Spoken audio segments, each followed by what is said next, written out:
Okay, welcome to the Opperman Report live for the first time ever on Shake and Wake Radio. I take my hat off to Rick and Annie. God bless you guys, man. You put this thing together, man. God bless you. You've done a great job, and I think God's behind you. Welcome to the Opperman Report, brought to you by Audible.com. That's right. Go to audibletrial.com/Opperman Report and get yourself a free audio book. And this is our special live Thursday night edition of the Opperman Report here on Shake and Wake Radio. And then this will be replayed in rotation on CJMarsRadio.com, 365 Live, hazyradio.com. We're starting out this Saturday. We're going to be on Para X Radio, 7 p.m. Pacific Standard Time. They're going to do a 3-hour broadcast that includes our after show. And then throughout the week, we're going to be doing a Firehorse. You hear all this stuff on Firehorse Radio, WTRU Radio.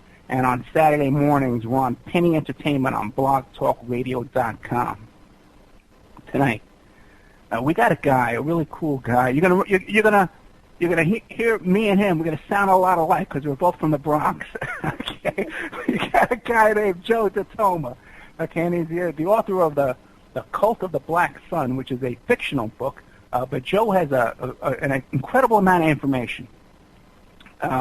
We're part of the same group with Maury Terry, and we're going to be joined by Cisco Streetlove, the author of Yesterday's Shame, the Atlanta Child Murders.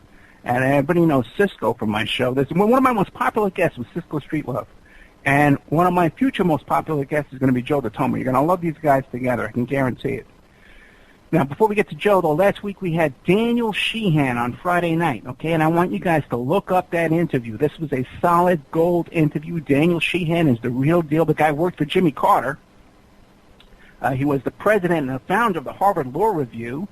He is a civil rights attorney that was involved in everything from the Pentagon Papers, Daniel Ellsberg, Watergate, the Silkwood case, Iran-Contra. The guy was involved in everything, okay? And that was a stellar interview, one of my favorite interviews that I've done so far, one of my most impressive guests, I believe. Tomorrow night, on Friday night, we're going to be live on CJ Mars Radio. We're going to be live on hazyradio.com in simulcast. And we're going to have Thomas Metzger. And he's a fascinating author who wrote a book about how he infiltrated the Mormon church. And he wrote a book about the chair, and also about heroin. So really fascinating guy. I'm really impressed with him as well. That's going to be tomorrow night live. Now, you can find all the old shows, like the one with Daniel Sheehan and stuff like that, on the Opperman Report YouTube channel and on the Opperman Report Spreaker channel. Okay, and don't forget to support PaulGaudetForJudge.com, Department L, Clark County, Nevada. Okay, keep an eye out for him as well. We had him on a couple of weeks, so a lot of people are really impressed with him and his potential here in Clark County to change things around in the family court. But tonight, without further ado, we have Joe DiToma. Joe, are you there? Yes, I am, man. Hey, brother, man, thank you for coming on, man. I got to say, you have no idea how many times we'll be chatting on Facebook in our group. Right. And I'll say, I got to get this guy on the show, man. Let me send a little note to myself, and over and over, my email says, Joe DiToma, Joe DiToma, Joe DiToma. It rolls off the tongue. Yeah, I know, right? So, okay, man, tell us about yourself and tell us about your book. Okay. Well, born in the Bronx in the 1950s. So I grew up during this era of the occult activities taking place in the Bronx, the Son of Sam cult and that. It was the Bronx had a weird feel to it. I mean, you're from the Bronx too, Ed. Yes, I am, yeah. But I was up from around the northeast Bronx, around the Yonkers border. I was born off Arthur Avenue, and lived there until I was about 10. Then we moved up to the North Bronx, and it was like moved to another planet because we had a farm in the back of our house there in the North Bronx. That guy actually had a working farm. It was pretty open territory, and Yonkers was right on the next border from us. But all these things just had an odd feel to it. We would always find dead animals everywhere, and the kids were different, They were, more, I don't want to disparage anyone, but to say hippies, because, I certainly was no street arrow as a kid. Right. But they were more laid back and open to other, thing. On Arthur Avenue, it's a strictly Italian neighborhood, Catholic. That's it. Nothing else is allowed. No, Nothing else allowed, yeah. Right, yeah. So when I moved up there, it's like, well, what the hell's going on here? So we got into it, and then these things, I met actually David Berkowitz while I was going to summer school. He lived, well, I thought he lived in Culp City until Maury Terry told me he hadn't. But his father lived in Culp City, and that's where my ex-wife lived when we were kids growing up. So I was quite familiar with Culp City. Culp City used to be, I don't know if you remember, it used to be sure. Freeland. Remember when it was Freeland? It was an amusement park. That's right. I remember when they were building Culp City, yeah. Right, right. Because it was built like over a swamp or something, wasn't it? Yeah, they filled in the swamp and right. On the Sound. It's right on the Sound. It's in a marsh swamp. It's actually a pretty cool area before they built up on it. But he lived there, and we just didn't like each other. My friends, I went to a Catholic school up in New Rochelle called Salesian High School, and all my friends went to Columbus with him. He was the same age as us. I think he was a year older, but he was kind of always picked on and stuff, you know. So anyway, we had kind of a run-in one night on a Halloween, I think, 4 nights, and we were going up to Untermeyer Park because we would go up there and chase kids around the park. Right, sure. Because they were up there, you know, smoking dope and doing all this weird satanic stuff. So everybody in the Bronx knew about it. So a lot of us would go up there and kind of rouse them, you know, sometimes. So it was Halloween, and I had a run-in with him, and then got in my car. I was going to a party. I was on a party on Bronx River Parkway, which is where I found out later that he lived. His father lived in Culp City, but he lived on Bronx River Parkway. So walking out of there, and I see him walking down the street. I said, what the hell? I thought he was following me. So I get in the car. We drive down the Bronx River Parkway. We make a right, and boom, the back window of my Chevelle blows out. Really? So I was like, what the hell is this? So, and my friend Anthony and his girlfriend were in the back. And I said, Anthony, what did you do? You didn't break the window? He goes, no, I didn't break the window, I swear. He said, Joe, look at this. And it was a .223 caliber. I said, you got to be kidding me. This came out of a rifle. Yeah. And then the next summer was the Summer of Sam. So since that time, I've been on this like true detective type kick, you know. And I realized that a lot of this stuff is not haphazard. It's kind of related. And that led into me. At one point, I had cancer a few years ago, and I had to take almost a year off from work. So I said to myself, you know what, I'm going to write a book. I always wanted to write a book. I'm going to write a book, and I'm going to connect all the conspiracy theories that I think are actually not conspiracy theories, and connect them and turn it into a fictional novel that maybe someone will read. And remembering Oscar Wilde's statement is, I put a little humor in it because he said, if you're going to tell the truth, make them laugh or they'll kill you.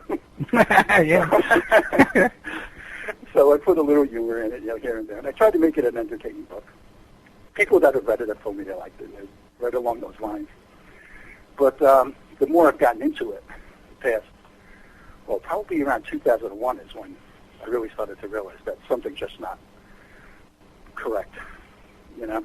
As a kid growing up, my father was a fourth-degree knight in the Knights of Columbus. Okay. Knights of Columbus, like I always call them the Masons of the Catholic Church. And there's a sect in the Knights of Columbus called the Alhambra. And they're like the Shriners of the Knights of Columbus. They wear fezzes and all that. So I tried to investigate it, like, well, what do you know, because my father never went to church, but a very religious guy, would never step foot in a church. So, I mean, I saw him once get in an argument with a guy who was selling Xmas trees on White Plains Road instead of Christmas trees. But the guy never went to Catholic church. He never stepped his foot into a Catholic church. So, but his friends would come over. Because the thing is, when you're Catholic, you're born into it. Right. You know? It's genetic, I think. And you just know it's right. Right. And you don't want to hear nothing. Right. Yeah. It's more of a genetic thing than a latent thing. Yeah. But they would have these discussions that were like almost heresy, but not really heresy, but like way off the mark of things I've heard. And I went to a liberal Catholic school. So putting that together, then he passed away, and when I was a kid. So I had that kind of in the back of my head. It opened my mind about religion, kind of, you know. Right. So when this all happened, when 911 happened, I said, this, not to get into, you know, into an offshoot because we're not on that subject, but I said, government just doesn't work like this. There's got to be other reasons for this. And I just started researching, and they all kind of meshed. As far as I'm concerned, they all kind of meshed. Another book I read was The Franklin Cover-Up. Sure. Did you ever read that? I saw the documentary. I never read the book. Okay. Very fascinating book. Yeah. John DeCamp was a Special Forces soldier in Vietnam, one of the most decorated soldiers in Vietnam. And he came back from Vietnam, ran for office in Nebraska as a state senator in the Republican Party. And he was approached by the Republican committee because the party was being sued or threatened to be sued by a group of kids who claimed they were abused by pedophiles in the Republican Party. So they hired him. He was also an attorney. And they said, look, you check this out. It's got to be all bull. Check it out and get back to us. Well, he checked it out and said, it's not bull. I think these kids are telling the truth. Yeah. And he wrote this book. He named names. Never been sued. You know, I mean, if he said the things about me he said about George Bush, I would be suing him, you know. But so that book opened my eyes. A lot of it had to do with Boys Town. Yeah. And then I said, there's got to be... And by the way, you know, Manson was at Boys Town, you know. Yeah. Yeah. My mother, the funny part is, you know, my father died when I was a kid. I was 10. And, you know, I grew up 3 brothers, you know, in the Bronx without a father. It was, you know, I wouldn't say we took advantage, but we did everything we could to get away with whatever we could get away with. So she would always threaten to send me to Boys Town. Oh, my God. Only she knew. Yeah. So whenever we get one of those letters in the mail asking for a contribution from Boys Town, I would swear it was the application. So I just felt that there had to be a connection there. And so I started looking into it, and the CIA connections into the drug dealing and the cult activity, it just started to mesh and ring a bell for me. And combining that with what we now know about Operation Paperclip, where we actually brought Nazi scientists to the United States after World War II, and Nazi intelligence agents, because a fake war was made up called the Cold War, where the German special agents that we would have sent to Nuremberg to stand trial convinced the OSS that the Russians were going to be worse than they ever were, than the Germans ever were. And they had all this information about Russians, and you should let us help you, just don't kill us in Nuremberg. So we took all these scientists and these Russian secret agents, these German secret agents, and they formed the CIA. And it's interesting, too, because then they went into NASA, and then you have Jack Parsons in NASA with his old connections, openly Satanist, you know. Yep. That's exactly how I started. That's what got me on this bent was when I was looking at that information, then I realized that they had, Werner von Braun, was the head of NASA. And he was interviewed, I believe it was in Life magazine. And they said to him, how come Germany was so far advanced in the 30s? Because in the 30s, Germany had television. I was 9 years old before we had a television. Right. You know, they actually had television stations. People had televisions.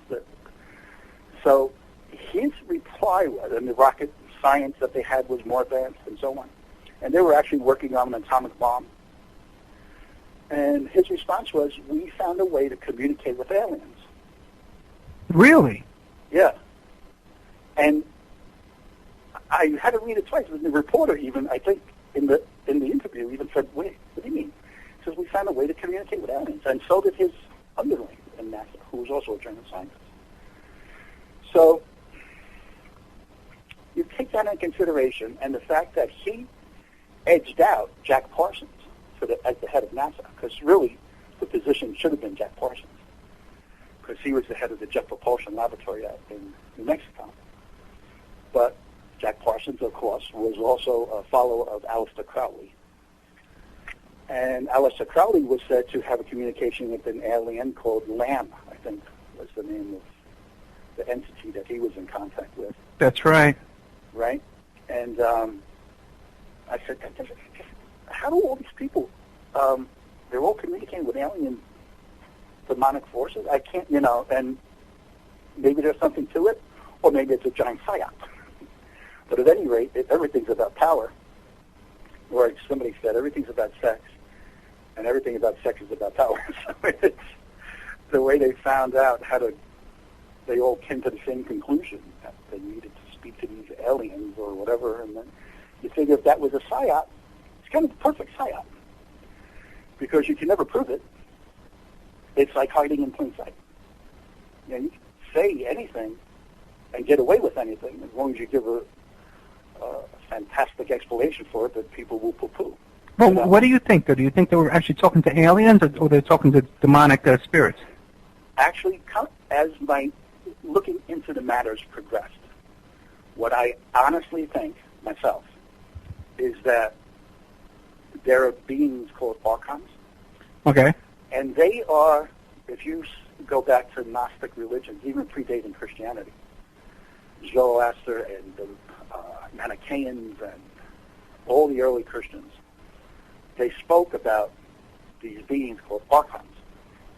They're actually explaining in the Nag Hammadi, which is one of the religious scrolls found in the Dead Sea Scrolls. And in the ancient Greek, archon means architect. So the explanation that I could proffer, that I don't know that it's true or not, but that seems to make sense, is that we like we're the farm animals of these beings. They're not beings. They're more spiritual. They haven't the form. But they feed off of energy. Right. Of, negative emotions. They're like vampires, but instead of feeding on blood, they feed on emotions. And when you think about some of the things that we've done as human beings to each other, it's almost like you have to be forced to do it, or people are just innately evil. So these beings, if this is the true line of reasoning, these beings, the archons, manufactured, like we're almost like a sim world, Sim City on a computer. And a funny coincidence with this is that just, I think it was last year, scientists found a frequency in space that is the exact code frequency used in sim games. Really? If you were playing, let's say, one of these war games, and you're the person walking along an old bombed-out street, and all of a sudden you're fired upon and you've got to take cover. You can go behind the car, you can go behind the stairs, you can run up the building. When you make that decision in the game, a whole nother series of connections is made in the game so that you can continue from there. The code they found in space is the exact same frequency code used in games. So wherever they've tested in space with these probes we sent up, they've found the same code. It's kind of a background code, electronic code frequency in space. It's the same code used in games to determine if, how to proceed from one point to another, depending on what decision you make. Yeah, that's interesting because, I never really, I had a little addiction to those video games back on Space Invaders, and Asteroids. Right, back in those days. Right. And I always knew, hey, this ain't good, Right. This isn't good. I never let my kid play those games, and she doesn't like them today. She doesn't play them at all. Right. They're addicting. Yeah. Way too addicting. Yeah. Form of artificial intelligence. But you think about, if that is indeed the case, that could be an answer to all the questions, like why are we here? Now, the other thing being, yes, we could also have been created in the image of God, which is what I really think it is. But something is trying to run in the background, let's say, and take advantage of the situation. in the Bible and religious books, Christian books, they always say God has a hands-off policy. He created us, gave us free will, and said, now it's up to you. You have two choices. You can take the left path or the right path, and you can decide what you want to do with your life. I'm not going to judge you until the end, you know. Mm-hmm. So if you were a type of person that was cardinally influenced, you know, on matters of the body and had no scruples, it's an easy situation to take advantage of.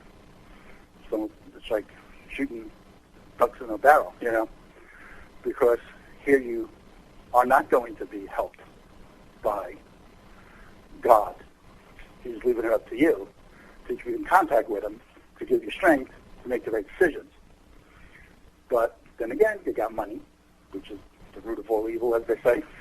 You have to have money. If you don't have money, what are you going to start with that? What are you going to do? Live in a tunnel the rest of your life? You know, you need money for everything. So who made money? Right? Who controls money? The banks. That's interesting. Yeah, money is a creation of man. Right. You know, and God didn't create money. God yeah, right. Everything we needed was here. Then we decided to take advantage of our fellow men and decide how are we going to control all these other men. Well, money was the best, you know, the best course of action to control people, and it's all about control. So, if these archonic influences do exist, then that would feed into a lot of things that took place, like, in other words, going back to the CIA thing. One of the things they were into was creating drugs to control the mind, or brainwashing. So the military industrial complex through the CIA paid Sandoz Laboratories in Switzerland to develop LSD. And using people like Ken Casey, who wrote One Flew Over the Cuckoo's Nest, and Timothy Leary, they distributed that LSD around the world. Yeah, you know, Leary, you know, if you ever looked into his life, his whole public life, he always had an open case. He was always out on bail, awaiting trial on a case. This guy, you know, you would think that the people most likely to be controlled, you know, to be on their best behavior, you know, was a guy with a case pending, you know. Right, but yeah, exactly. Somehow, yeah, he's allowed to do whatever he wants. You're going to go to jail. Right? Yeah. Yeah. And he did what they told him. So his job was to go around and try to turn on as many people as he could, and it was all an experiment to see what they can do. Yeah. Well, one of his cohorts was this scientist,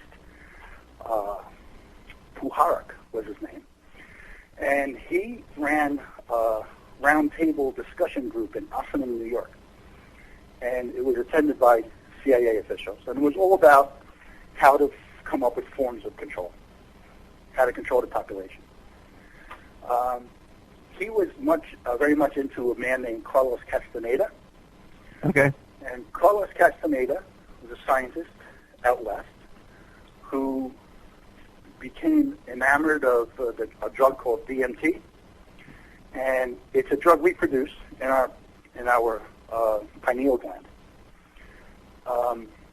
It's a hallucinogenic. So it's actually one of the things that helps us dream is when we secrete DMT into our bloodstream at night while we're sleeping.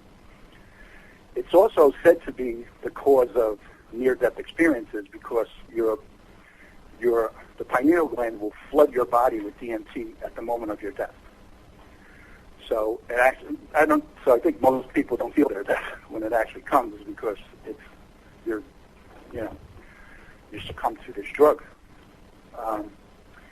But Carlos Castaneda found Mayan shaman, what do you want to call it, in Mexico who knew how to develop DMT because it's a process to make it safely. And anybody that's ever taken it and has said that they've found the same being, a kind of archonic being who they meet during their trip. Some have described it as a reptilian, some have described it as a worm-like creature, but everybody has described basically the same creature that they meet on these trips. And Puharich read about Castaneda's work on it. And Castaneda is interesting because he was swore that these beings were here, not for a good reason, but there wasn't much we could do about it. He said they control us because they gave us their mind. And if you look at the human brain, it's actually 3 brains. One of our brains is called the reptilian brain.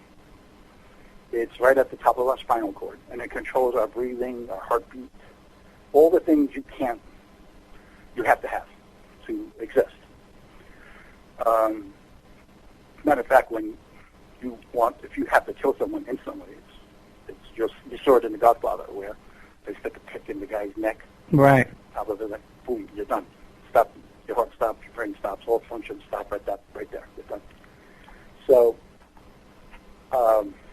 that reptilian brain is exactly the same brain found in crocodiles today. Same size, shape, weight, and function. Really? Yeah, and it's called the reptilian brain because it exists in reptiles. So we have that. Then we have the frontal lobes on top of that, which seem to control our thoughts and processes. And so when you think about it, he said they gave us their mind, which could be true. Now, they explained the reptilian brain through, process of evolution, that we kept that part of our brain because it was the part we needed to function to get to the rest of whatever, was going to happen in your life and evolution. So you could breathe and have a heartbeat and everything else. But he was convinced of these beings. Puhara came across this. In the discussion groups on Opperman, they decided that there was a good way to try to control the human mind. And they came up with this concept of the nine beings that control the universe, that sit kind of at a round table as like they were sitting at, not sitting in New York. And they determined what and if is going to happen wherever they have influence. So this 9 keeps popping up in Scientology. That's kind of a belief in their religion, the Process Church of the Final Judgment. Sure. Which was a satanic cult that we talk about on Maury Terry's site all the time. Also believed in this concept of the 9.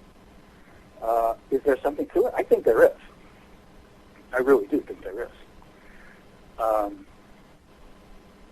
But, the New Age religions that are popping up are all about giving up regular religions that we have. You were one Catholic, I was one Catholic. Some people are Protestants, some people are Jewish. And you grow up and you're told to congregate together and worship together and all this. But not in the New Age religions. In the New Age religions, we're taught we can be our own person, we can be on our own. But this 9 and the other beings that they control, who are believed to be reptilians or the Greys or whatever, they're a hive mentality. So you're out here by yourself because some guy in a robe told you that it's okay and you've got all the power you need by yourself to combat this group, and there's thousands of this mindset, hive mentality beings psychically attacking you. So you're bound to lose and succumb to whatever thought processes they want to enforce on you, I think.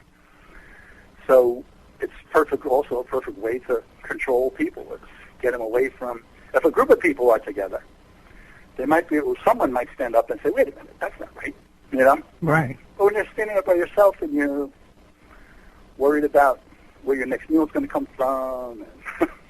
Yeah, and it seems that we're more and more isolated from our neighbors. Right. And even my daughter's on a basketball team, and even the parents on the basketball team don't sit together and talk to each other and socialize. It's like everyone's just so isolated from each other these days, Right. Well, that's, everybody's on Facebook or... Right. Look at a bus stop where people are waiting for a bus to go to work. And years ago, those people would be having a discussion. Today, they're all got their faces buried in their phones, texting or going online, while no one talks anymore. or even in a bar, in a nightclub, people are staring down their phones instead of talking to the people around them. Right, right. Think about how our lives are, how we've gotten away from cerebral thinking. And when we were kids, I'm 60, so I remember when I was a kid, primetime television was Meet the Press. Right. Right, Mike Wall. William F. Buckley. All those shows are delegated to Sunday morning when people are watching television, Yeah, but we have people like William F. Buckley. What do we got now? We have Sean Hannity and Rush Limbaugh. Right. It's pathetic, man. Right. Yeah. We had real discussions, man. Yeah.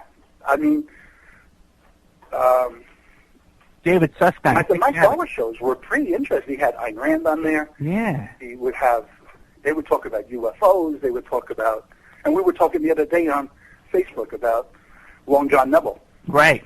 The radio show. Great show. He's the guy. He was the Art Bell of his time, But today, you turn on the TV. What's on at 8 o'clock? Some sexually exploitative reality TV. Yeah, right. Sexually exploitative drama, or there's no cerebral thinking anymore. We've gotten away from critical thinking. So true. Who benefits from that? The people who pull the strings. Yeah, it seems to me that's why they want to bring in these illegal aliens, that are so docile and less educated and more manipulated, Right. Well, and also that's the thing. I really think that's to break the back of the unions. Yeah. Is the people behind that are exactly the people who are opposing it. The Koch brothers are probably the ones that are financing this because they're also the ones financing all the anti-union propaganda. Yeah, but it seems like the unions today are so bought off and corrupt to begin with, man. They're really not helping the situation either. They always were, but people were more educated. So they didn't get away with it as much. People weren't preoccupied with, hey, I got to get home and what's going to with the new thing, the Housewives of New Jersey's on. Let's get home and watch it. Right. People talked and they had conversations and said, what do you think about this? And people used to argue. People used to argue with each other. Now nobody wants to offend. Nobody wants to, they'll argue on Facebook, but in real life, they don't even want to talk. Well, that call propped up with the coining of a phrase called conspiracy theorist. Right. When that happened, people were afraid to talk up because they didn't want to be made fun of. So, and who coined the term conspiracy theorist was Richard Nixon. Really? Because when he was in the middle of his troubles, the people leading the charge against him were the Republicans, his own party, because they saw him. They said, "We can't have anything to do with this guy." Today, with partisan politics, if a guy shoots you in the White House in the head on television, everybody sees it. The Democrats are still, "Oh no, he didn't do that." And the Republicans, they're all sticking up for each other. But he had so many people coming at him that he coined the term. Well, don't believe me. These are conspiracy theories. What was the first thing George W. Bush said on his first press conference after 9/11? Don't believe any of the conspiracy theories that have come. That's what this guy thought of the day 3,000 people died. Yeah. The first thing he come up with is don't believe conspiracy theories. He might as well have said believe conspiracy theories because that's what he was really saying, So, but when they came up with these terms and made it so that you'd be afraid to speak up, and then of course there's the purse strings, once you control purse strings. Was it? It's interesting too, because back in those days you had guys like Dick Gregory, who had kind of a career. They were comedians and they were out there, and they took that and brought out, what they these theories that they believed in, Right. But now it's different. Now you kind of got people who start off with the conspiracy theories, and they can never make that same kind of fame, but the real famous people will never come out with those kind of theories, or very little, Yeah, because they got to get that paycheck. Yeah. They know where there's a famous saying by, I quote it all the time, it's impossible to get a man to understand something if his livelihood depends on his not understanding it. Right. So, you know where your check is coming from. You're not going to talk about it. Speaking of that check, I got to read some ads. I got to read some live ads, okay? Okay, go ahead, go. So if you want to take a break, get a little glass of water. It takes about 2 or 3 minutes. Okay, everybody knows Amanda over at Pacific West Bamboo, 503-839-8126. Her email is demroots@oppermail.com. Her Facebook page is Pacific West Bamboo. They're getting a new line of bamboo flooring, veneers, and laminates made from Guadawa bamboo, one of the world's strongest bamboos that's grown and manufactured in Central America using only economically and environmentally friendly practices and standards. 503-839-8126. They can and do ship nationwide, and they've been in business for 10 years, servicing the Portland, Oregon, and the whole Northwest for over 10 years. Any kind of project you have going on that involves construction, contact Amanda over at Pacific West Bamboo and let her pitch you bamboo, because it's the best kind of flooring you can get out there. It's the strongest kind of wood out there. And she's like a broker, wholesale, retail kind of broker. Okay, you can also support the Opperman Report with a PayPal donation, oppermanreport@gmail.com, or you can buy my book. You can go to emailrevealer.com and buy my book, How to Succeed as a Private Investigator. We also have a GoFundMe account because we had a lot of problems going on, guys, with my daughter, with the custody battle and stuff like that. And we have a GoFundMe account, and if you Google Help Save My Family by Ed Opperman, and you can help us out there. We really, really need your help, guys. Things are just getting more extreme by the day. You have no idea what we've been through in the past 24 hours. Got good old Mike Gray from InfinityHomePlans.com. Check out Infinity Home Plans and Design Services, your resource for 3D and 2D draftsman services. They offer a multitude of products, including stock home plans, 2D digital drawing sets, 3D models, renderings, and more. InfinityHomePlans.com. That's Mike Gray, one of our big sponsors. He's a great guy. Very supportive of the show, and we thank him for everything he does for us. My daughter has a show called Teen Truth.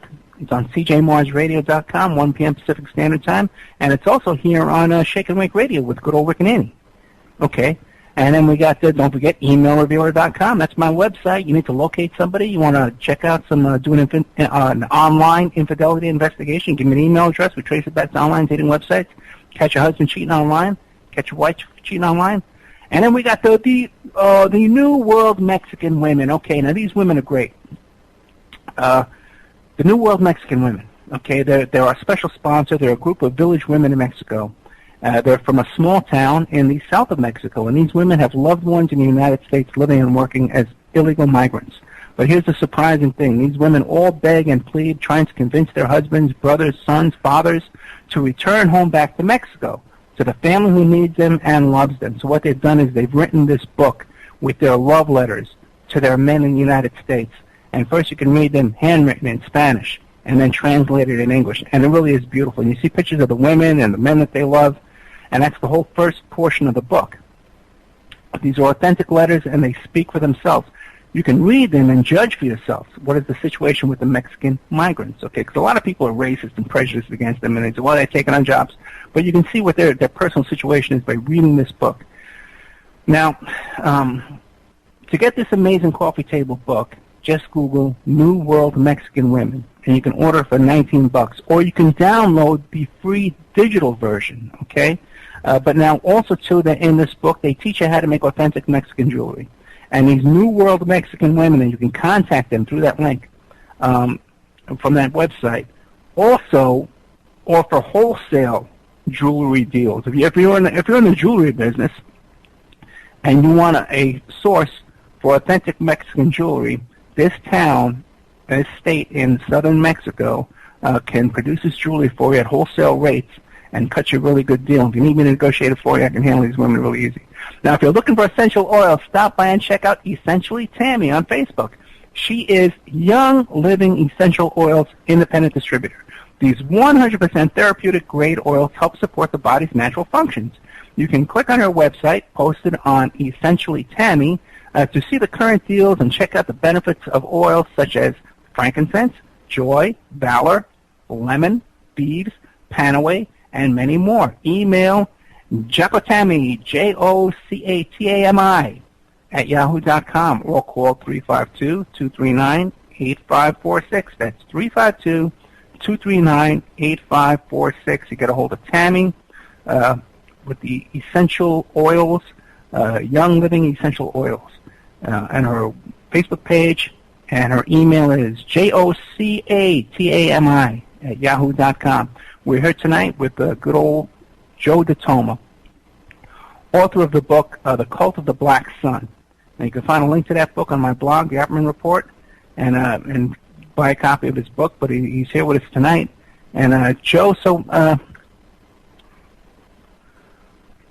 we were talking a little bit off the air, okay, about, I was asking you if you thought that these groups, the Process Church, was a totally a PSYOP kind of intelligence organization, or if they really were getting power from the blood sacrifice and the blood rituals, and these rituals and stuff that they do, these ceremonies and things. And what do you think? Well, like we were saying before, there's two ways to look at it. Is if it was impossible for them to get power from these rituals, but they thought it was, it's no less dastardly than if they were doing it to gain the power, I think. Yeah. But there is, till today, still, rituals performed in the open. They call it blooding rituals. We were talking about before, the English do it on fox hunts. They'll chase the fox, they'll find it, and they don't kill the fox right away. They cut it to bleed it, and then they smear that blood on their children's faces. Even the children that are too young to participate in the actual hunt, because they may not ride that well. And the theory being, which goes back to the ancient mystery schools of Egypt, is that absorbing the hormones, the fear hormones, which we get back to what the archonic belief is, they're absorbing the fear hormones of that animal, and it makes you fearless. This, of course, is the theory behind it. The ancient mystery schools, you would go through a maze of different obstacles, and at one point in these mystery schools, you'd find yourself in a pit under a scaffold, and above you would be a bull. And the bull would be macheted, and you would be bathed in the blood of the bull. At that point, you were absorbing the strength, the hormones of that bull. And you came out of those rituals a changed person. You were either a warrior or you were a scholar. And they were mystery schools. They weren't for the everyday Joe who is farming and turning over his crops to the Roman general. These were for the elites. So we see it today still, like I said, with the fox hunts of England. They still do it. And let's face it, something like 400,000 children go missing every year. And then a very odd fact was discussed by Ted Gunderson. I don't know if you know who he is. He was an FBI agent. He was actually a friend of mine. He was an FBI agent, yeah. Okay. Well, what Ted said, I was at one of his lectures and was astounding. What he said is there were 31, at the time, this was back years ago, there were 31 countries that actually kept records of missing children. Before that, he was in the FBI. Before he was in that bureau, no one in the FBI kept records of how many children actually went missing in the United States. That's right, yeah. So he said, of the 31 countries, exactly 0.05% of the population of that country is how many children go missing every year. So Ted Gunderson hired a mathematician and said, what's the chances that that can be true in 31 countries? And the mathematician said to him, if every grain of sand on every beach in the world to 1, that's the odds of that being an accident. So you have to wonder, is there a worldwide ring taking children? And for what purpose? Well, if you have to, according to Aleister Crowley, the optimum age to kill a child is at 7. That's where you would absorb the most hormones and benefits of the blood of that child, and mostly a male child. So if there's a worldwide network of people into this, they'd have to be some pretty powerful people. They would have to be the elites that control the outcomes of situations. They'd have to be the people that used to go to the ancient mystery schools. So if you think about it, it could very easily be over thousands of years the same people involved, the same families anyway. Because the Egyptian Empire was at one point the Sumerian Empire. Then the Egyptian Empire became the Roman Empire. And the Roman Empire became the British Empire. And now we have the American Empire, which is basically still the British Empire. And to many studies, a lot of these people are actually related. Right. Right? Something like 31 or 40 presidents of the United States are descended from English royalty. So and that's, not a made-up fact. It's kind of... Yeah, even Obama, and he doesn't even have a birth certificate. We can't... But Obama is actually a cousin to Dick Cheney. Yeah, I know. So how did those two become... it's quite possible he might not even have been born in this country. So somewhere along the line, somebody knows something. So that's fact. If that's indeed a fact, if Ted Gunderson is correct in that factoid, there is a conspiracy. Well, it couldn't be anything else. I knew Ted Gunderson for years. Uh-huh. And one time I was speaking with Jackie McGooley, who was the mother from the McMartin preschool case. Oh, from the McMartin preschool. Right, and they had lived together. Okay. And I was talking to her, and the subject of Gunderson came up. And they dated, I believe. They lived together. Okay. And she said to me, she says, well, Ted Gunderson, he used to call Michael Aquino, Colonel Michael Aquino, on the phone every single day. That's interesting. And I said, what? What? Who? What? Why? Right. And she said, they used to talk on the phone every day from his cell phone. This was back in the mid-'90s, so it was very uncommon for someone to have a cell phone. So, yeah, he used to call him on the cell phone every single day from the office here. And they would talk, for about an hour. And I said, well, what do you think he was doing it for? She said, to make himself feel important, she told me. For Ted to make himself feel important? Yes, for Ted to feel important. Huh. And I don't know. Michael Aquino was a very powerful individual. Still is. He was, in charge of the mind operation programs in the Army, and was in fact, the CEO of the Presidio when the McMartin case was taking place. That's right, and he was also down at the Fort Bragg at the same time the Jeffrey McDonald murder took place. Right. And Gunderson was an investigator in that case also. Interesting, isn't that? Because I have Jeffrey McDonald's wife coming on the show in a few weeks. Oh, okay. Yeah, it's going to be a big show. But you know what I want to do? I want to bring in Cisco Streetlove, because he knows all this stuff, too. Let's get him on here, man. Good. I really turn you guys loose, because he'll have something to say that I won't, man. And then we got we have a little break coming up at 7 p.m. on the Arrow. We'll take a little smoke. Mr. Cisco Streetlove. Pleasure to join you. Good evening. Thank you, sir. So one of my favorite guests. Cisco, I love you. Hey, Cisco. I love your show, too, and the work you do, too, Abe. Thank you. Thank you, brother. Okay, so now Cisco is the author of Yesterday's Shame, the Atlanta Child Murders. So, Cisco, tell us a little bit about yourself and about your book, and then we'll get into a little roundtable discussion here. Sure. I did some research. It's hard to believe it's been like nearly 9 years ago. They were reopening the case around DeKalb County of the Atlanta child murders. And I just casually told, some friends, family members that I wanted to do a book because I grew up with the case. My family moved down here from New Jersey. So with that stated, one of the first years that we came down here, the killings began, and they affected a lot of people between Fulton County and DeKalb County, Georgia, which is like an extension of Atlanta and is a major hub of the Atlanta metropolitan area. So, to be succinct, I was able to interview some people, some individuals in the cold case squad in the that were in the special task force at the time, and then on my own research, basically I came with the same conclusions that they told me.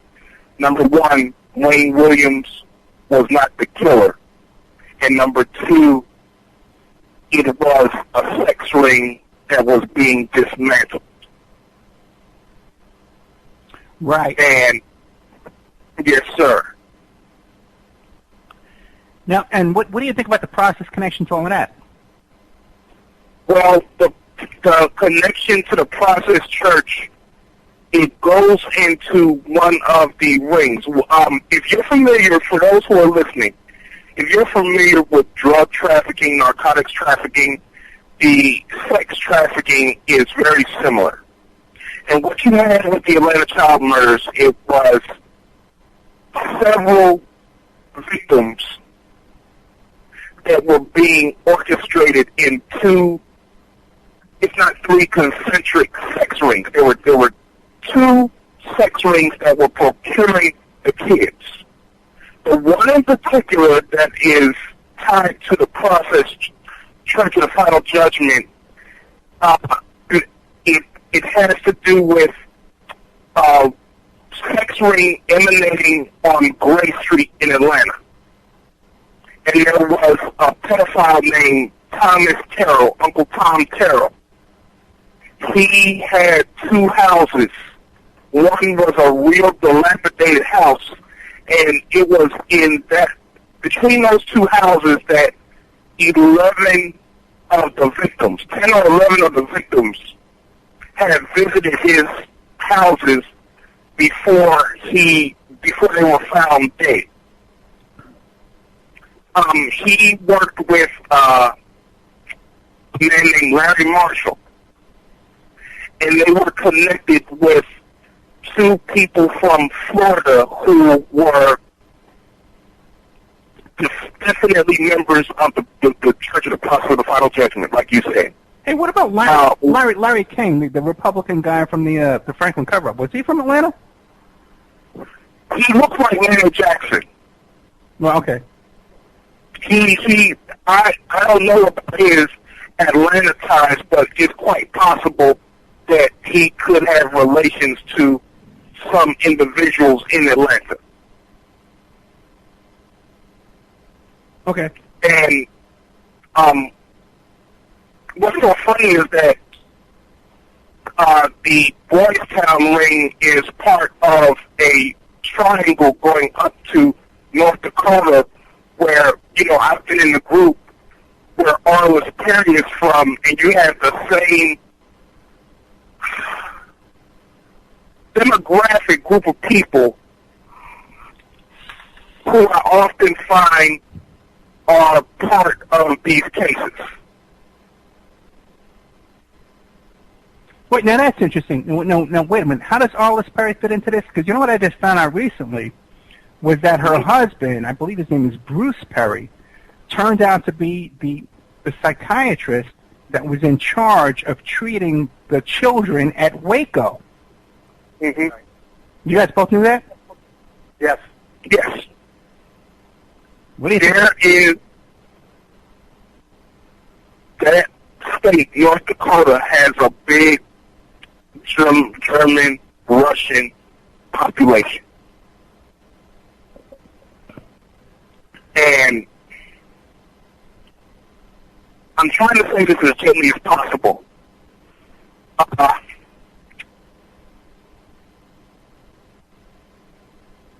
It's a big part of the, how can I say this, the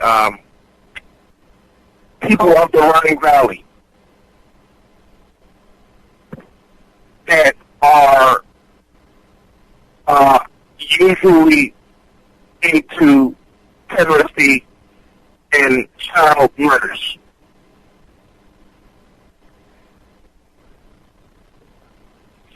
So you think it's something in the culture, like the Germanic culture, that the Nazi culture?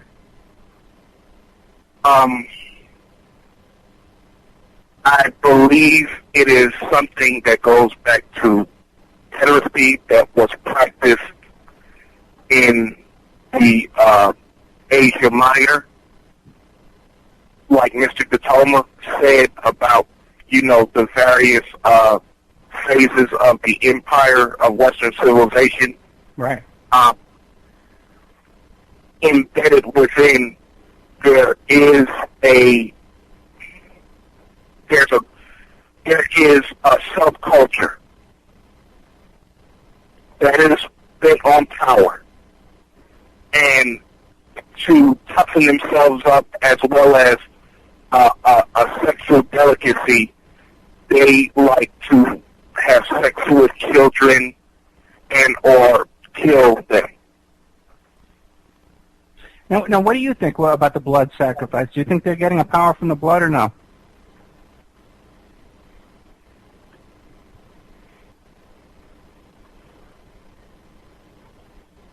Cisco? I think, sir, the primary goal with these people is about power. It's a shadow force within the world that they basically do what they want because they can. Okay. Now, I've found in my research that on one hand, the mysticism serves to intimidate the uninitiated. It serves to intimidate the victims. And on the other hand, it serves to embolden this force's nature of preying on the innocent.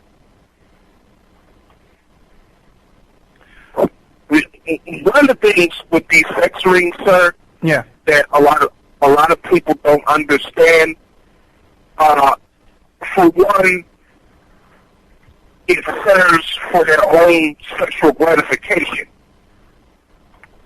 But in a lot of ways, between I want to say the 50s, basically the post-war period going into the end of the Cold War, it served in the espionage field. Because you had a lot of these people that were on one side of the other, but they had the same similar predilections, proclivities, and it was in the best interest of the intelligence community to root out opponents' chess pieces by finding them with these children.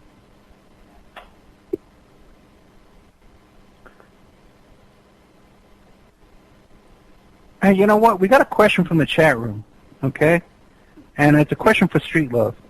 Hitler and Nazi bloodlines hidden in the Amish Mennonite community and Satanic covens in Lancaster County, Pennsylvania, consist of members from Amish, Mennonite, and Brethren churches? What do you guys think of that? Interesting. Have you heard of that, Joe? No, I hadn't heard that Mennonites were involved in, although they are, when you think about it, was that odd shooting that happened a few years ago? Do you remember that no one could explain, where somebody broke into a Mennonite school and Amish school and killed like 12 kids or something? Yes, I remember. I know what you're talking about. Right. Yes, in the DuPont family, they were prime backers of the Nazis. Yes, there's a big Germanic population in Pennsylvania. Right. And coinciding with that, you have, of course, a big problem with pedophilia in Pennsylvania. Okay, listen, we got to do a station break, okay? So we're going to take a nice little break here, some music and some commercials and stuff like that and promotion. And Rick's going to do a little dance for us, okay, shaking away from Rick and Annie. And you guys can get a drink and stuff like that. We'll come right back. Hey, Rick, how long is the break? Do I have permission to speak? Yeah, quickly. You got one word. Okay, about maybe 4 to 7 minutes. 4 to 7? That's a big difference. It's double, Rick. Right. Okay. You want me to take out my calculator? Okay, well, all right. Okay, All right, we'll Rick's not see you gonna in tell a us few. how Thank long you. the break is. But you guys take a nice little break there, have a smoking and drink, and we'll be right back after this. Okay. Sure thing. Thank you. All right, welcome back to the Opperman Report special live Thursday night broadcast with Joe DiToma, author of The Cult of the Black Sun, and Cisco Streetlove, the author of Yesterday's Shame, the Atlanta Child Murders. Hey, don't forget, we got coming up on October 17th, I almost forgot to mention this before, the Reverend Edward Pinkney, okay? And here's a guy, an activist, a protester, who's been fighting for your rights and your civil rights and my civil rights for his whole life, struggling for your freedom, your liberty, for my freedom, for his whole life, and now they're trying to railroad this guy, and they're going to try. He has a court case coming up October 27th, where they're trying to give this guy 20 years in prison on some trumped-up voter fraud charges. Okay, so that's our man. We're not going to let that happen. Okay, so we got our man coming on here, Reverend Edward Pinkney, coming on October 17th, and after that we have a guy coming on who one of those film police guys. But good old Reverend Pinkney, if you go to bhbanco.org, you can donate to his PayPal account or his legal defense fund. You can send a check at Banco, B-A-N-C-O, 1940 Union Avenue, Benton Harbor, Michigan, 49022. Okay? And we're not going to fool around there. Okay, now we got also, too, we had a question from the chat room from William Ramsey. Okay? William Ramsey's hanging out in the chat room. Okay? And he's the author of the 9/11 book about Aleister Crowley. I don't have his book in front of me, but William Ramsey is a great guest. I've had him on plenty of times. One of my most popular guests. And also to the book about the abomination, about the West Memphis 3 and a cult in the West Memphis 3 case. And his question is, for Cisco, is which member of the presidential administration and his wife helped in the Atlanta child murders? Oh, in the presidential administration? Yeah. George Herbert Walker Bush. Really? What's the connection there? Okay. It may sound convoluted, but when you do your research, you will find that the Bush family, especially a lot of people surrounding George Herbert Walker Bush, have ties to this major pedophile ring. Right. And one of the things with the Atlanta child murders, like I've said before, obscured in history is the fact that it was a sex ring. When you hear that a lot of the victims had ties, that's what the tie was. And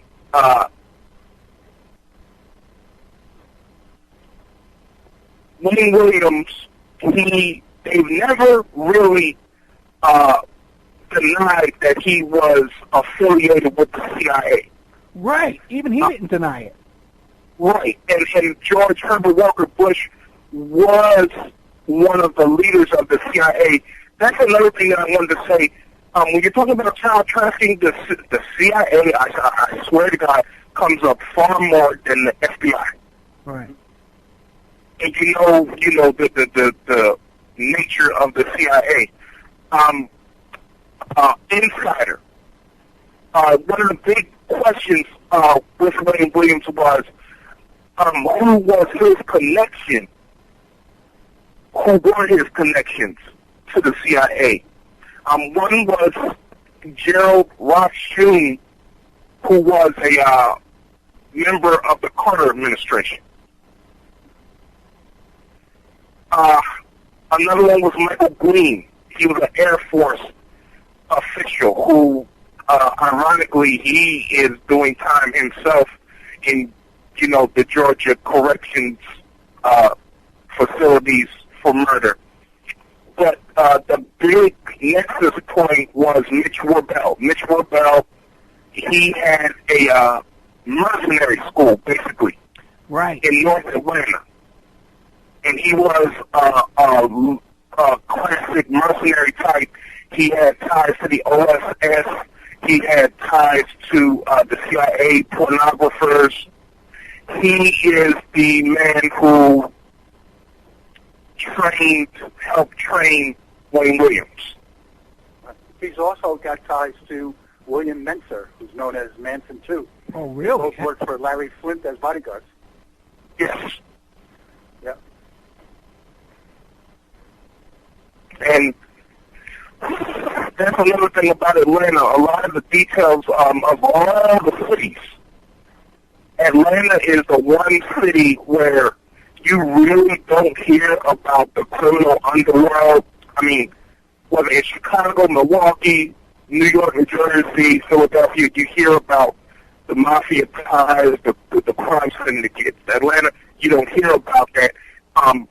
But one of the big-time kingpins during that era was Michael Phoebus. He was a rival of Larry Flint. And, you know, he had a lot of the same ties. He basically did himself in with his rage, and he gunned down an associate, broke out of prison, gunned down the guy, and then turned himself into Connecticut. And basically, Larry Flint came down to take over his porno operations.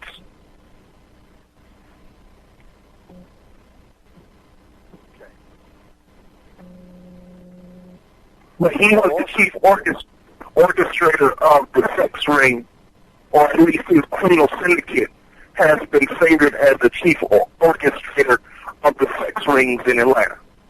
Right. Who was? See how it all ties into the pornography aspect too? Yeah, it definitely does, yeah. Which also ties into the process, because William Menser was the Process Church assassin, and he was partnered up with this Warbel guy who worked for the OSS. And also, Larry Flint, but the case never came up for some odd reason. Larry Flint paid Warbel $1 million. That's right. To assassinate Guccione, Hefner, Hugh Hefner, Bob Guccione from, also the head of the guy at Annenberg, who owned the TV Guide, and Frank Sinatra. Warbel was supposed to kill those four men for $1 million, and Flint's bookkeeper caught a check and questioned Larry Flint. Says, "What's this $1 million for?" And Flint told him. He said, "You can't do. Are you insane?" So he stopped the payment, and Warbel never did the job. But it got into the courts, but it was dropped. Yeah, Larry Flint is an interesting guy, man. Okay, definitely.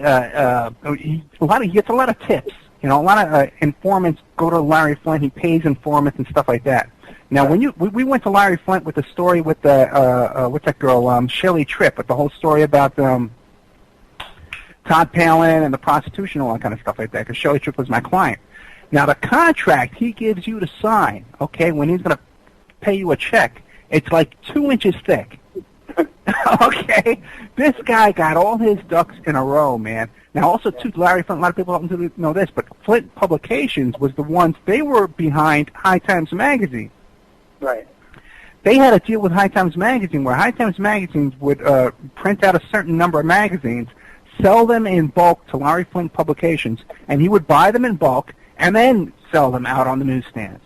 So High Times Magazine had a guaranteed income every month of a big, giant chunk of money. Oh, my God. Yeah. I think they call that controlled opposition. Yeah.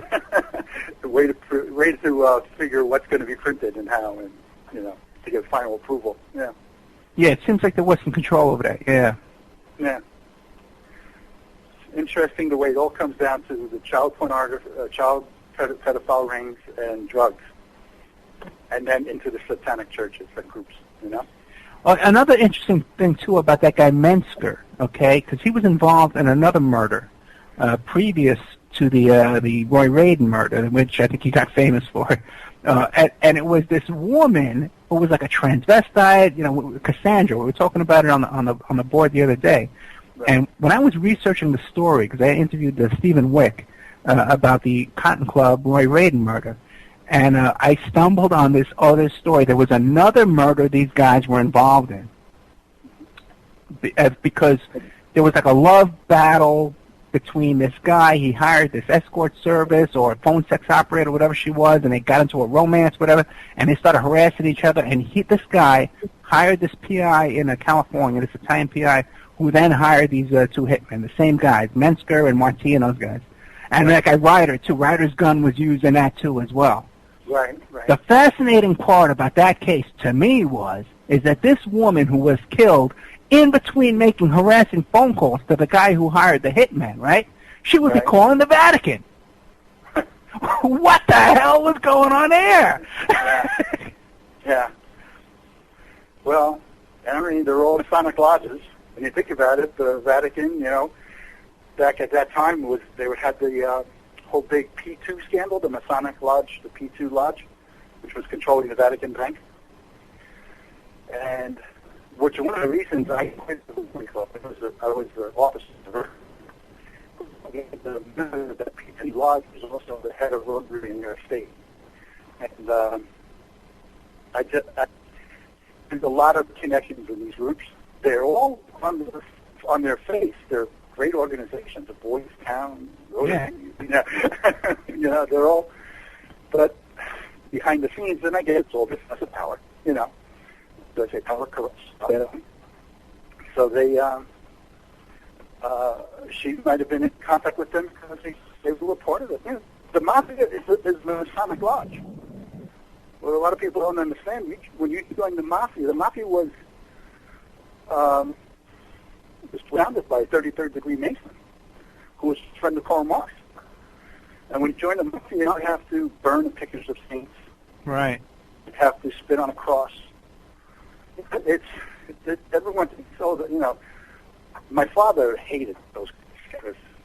He was in business in Harlem, and, they were always coming around looking for money. And he says, these people are not to be honored. They have no honor. They're not Christian men. They're the opposite of Christian men, But everyone would say, look, the Mafia controlled the neighborhood was clean. And like I said, Mussolini made a train run, but that doesn't mean he was a nice guy, So, it's very interesting how it all comes down to, and, I'll tell you another interesting thing, too, is because I was involved in a lot of big organized crime cases that Giuliani was prosecuting back in the early 80s. And one thing is these guys, even though they'd get arrested and they'd have to go to trial, it was well known that in their homes, in their walls, that they had cash, stacks and stacks of cash hidden in the walls of their home. But they would never go in there and bust down the walls and take that money out. They allowed that. Yeah. Because that was the payment, You can put a guy in jail, but when you take away his money, he's going to talk. Yeah, you're probably right, yeah. You're taking away the bread out of his family's mouth, he's going to forget about omerta or whatever oath he took, and he's going to start blabbing, It's interesting, too, that the New York Mafia, too, owned all the gay nightclubs. Right. Right. That's because a lot of the Mafia... The Son of Sam cult was a bouncer, I think, at one of those clubs. Oh, really? What were you going to say, Cisco? Oh, that's because a lot of the Mafia, they know about the sexual proclivities of a lot of men, right? And, they're there to profit. Yeah. Well, that's like what Cisco was saying about the pedophilia with the Bushes and all. Yeah. That whole went back to the Franklin cover-up that we were talking about before. And they actually took pictures of these guys. They would have these after-hours parties at the White House. And while you're diddling some kid, there's a secret camera taking your picture. Now, the next time they need the law passed, like one of the reasons, whatever happened to Jack Kemp, this was one of the big stories. Remember Jack Kemp, we need the flat tax, 10%. Everybody was like, yeah, Jack Kemp, you're the best. That's what we got to do. All of a sudden, he fell off the face of the earth. And one of the theories was that there were pictures that he didn't want published.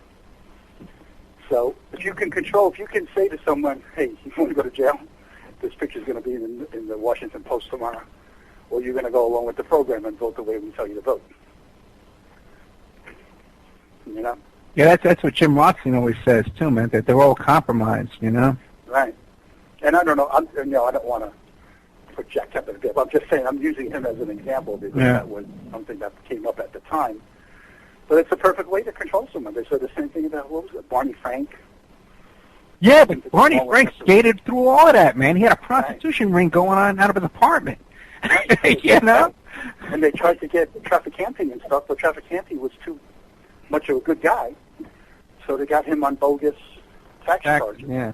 His mistake was he went against the Federal Reserve, and that's a big no-no. Because you're looking at cutting off the head of the snake. You know, you can't. They're not going to let you get away with that. We got a question from the chat room. Not to interrupt you, buddy, but it says, what was Cisco's source and detailed info on the NWA choosing the name Atlanta for the new Atlantis? This will give insight into their belief system.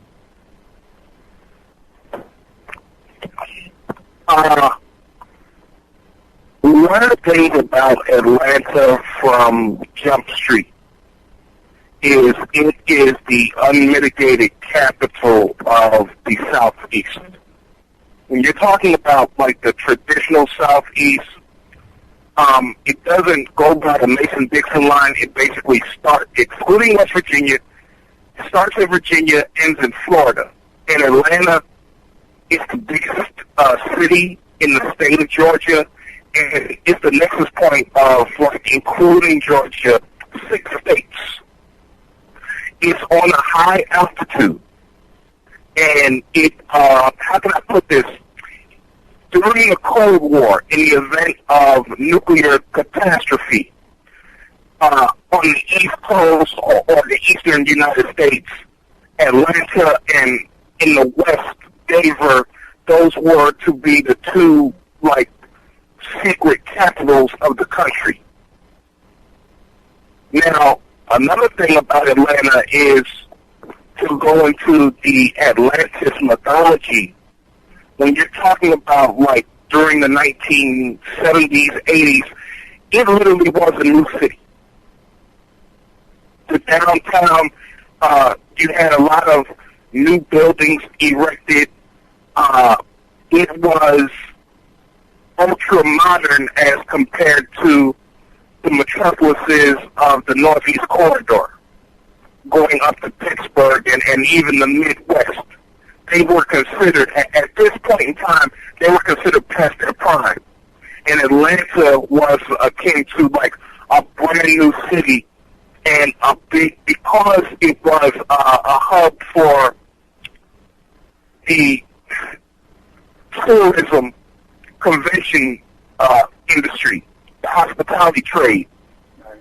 When you have the hospitality trade, that is fertile ground for sex trafficking. You have hotels, motels, lodges, that's easily utilized for sex. So it was a very convenient hub for a lot of the pedophiles. And as a matter of fact, one of the Saturday morning TV shows was filmed from Atlanta, Sid and Marty Cross. They actually had a theme park, one of the first indoor theme parks in the city. That's now the CNN Center. Right, and CNN came out of Atlanta. Yes, sir. Nancy Grace. Yeah. Bombshell to that. Yeah, and what's his name, the millionaire? Yeah, Ted Williams, yeah. Yeah. Oh, yeah, Ted Turner. Yes. Ted Turner. Yeah. Right. He has also been in cahoots with this shadow trafficking. Mm-hmm. That's interesting, too, because you don't see him in public anymore. Right. No. You know, what's he up to these days, you know? A lot of the big shots, that are part of this shadow realm. They're in the media, like Ted Turner, Lisa O'Shelley, and then they'll have the money men like Michele Sindona, Roberto Calvi. They'll have them handle the financial end because it would be too obvious. But yes, it's part of the same network. Mm-hmm.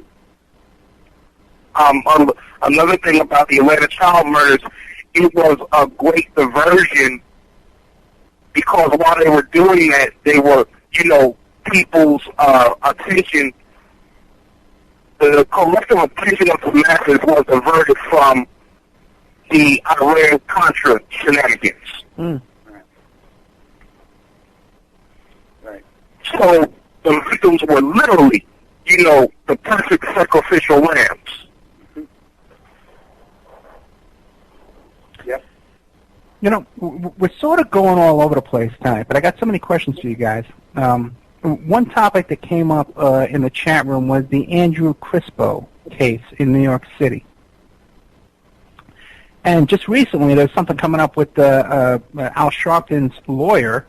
I know, right? That's what connected to. I know. I say, my God, when you think of the connections, because you got Al Sharpton covering up for Michael Jackson, you got Al Sharpton covering up for what's his name, the Godfather of Soul, James Brown. But then you got Al Sharpton's lawyer. Is being accused right now of rape, right. And he was buddies with the prosecutor in the Andrew Crispo case, which goes back to Charles Manson. Kenneth Cribbins, yeah. Well, what do you guys have to add on all of that? Well, according to the Post article I read the other day, Yeah. Rubenstein, who's from Rockland County, where I live, he used to attend these $400 a night sex parties in a mansion in Long Island in the Hamptons that looked like a castle. Now, isn't this the area where all these dead prostitutes have been turning up in the weeds along Long Island? No, I want to ask you about that. Where, those almost dead women that were buried in the beach, is that near Roy Ridden's just place? Just south of the Hamptons. Okay. I forgot the name of the beach, but if you look at it, it's on the same shoreline. Oh, really? Just south, right. It's near the ferry that goes to Fire Island. Yeah. Oh, well, no wonder that case has disappeared. Yeah. Yeah, it's very interesting. He used to actually cover for Kenneth Cribbins, used to have these transgender parties in Rubenstein's house in Rockland County to cover up, because you couldn't do it in the public. Right. Very interesting. Yeah. Yeah, interesting. Very interesting the way that power group seems connected. So there's always a connection somewhere, Yeah. The connection is actually, it goes into, like I stated earlier with the Fourth Reich. You have to figure because historically the Hessians played a part in American history. There were a lot of familial ties between Americans and Germans during World War II. And they utilized these ties to basically bring these people on board with the intelligence community. Right. I refuse to believe that Ronald Galen and a lot of the intelligence officers, didn't see by 1944 that the end was coming.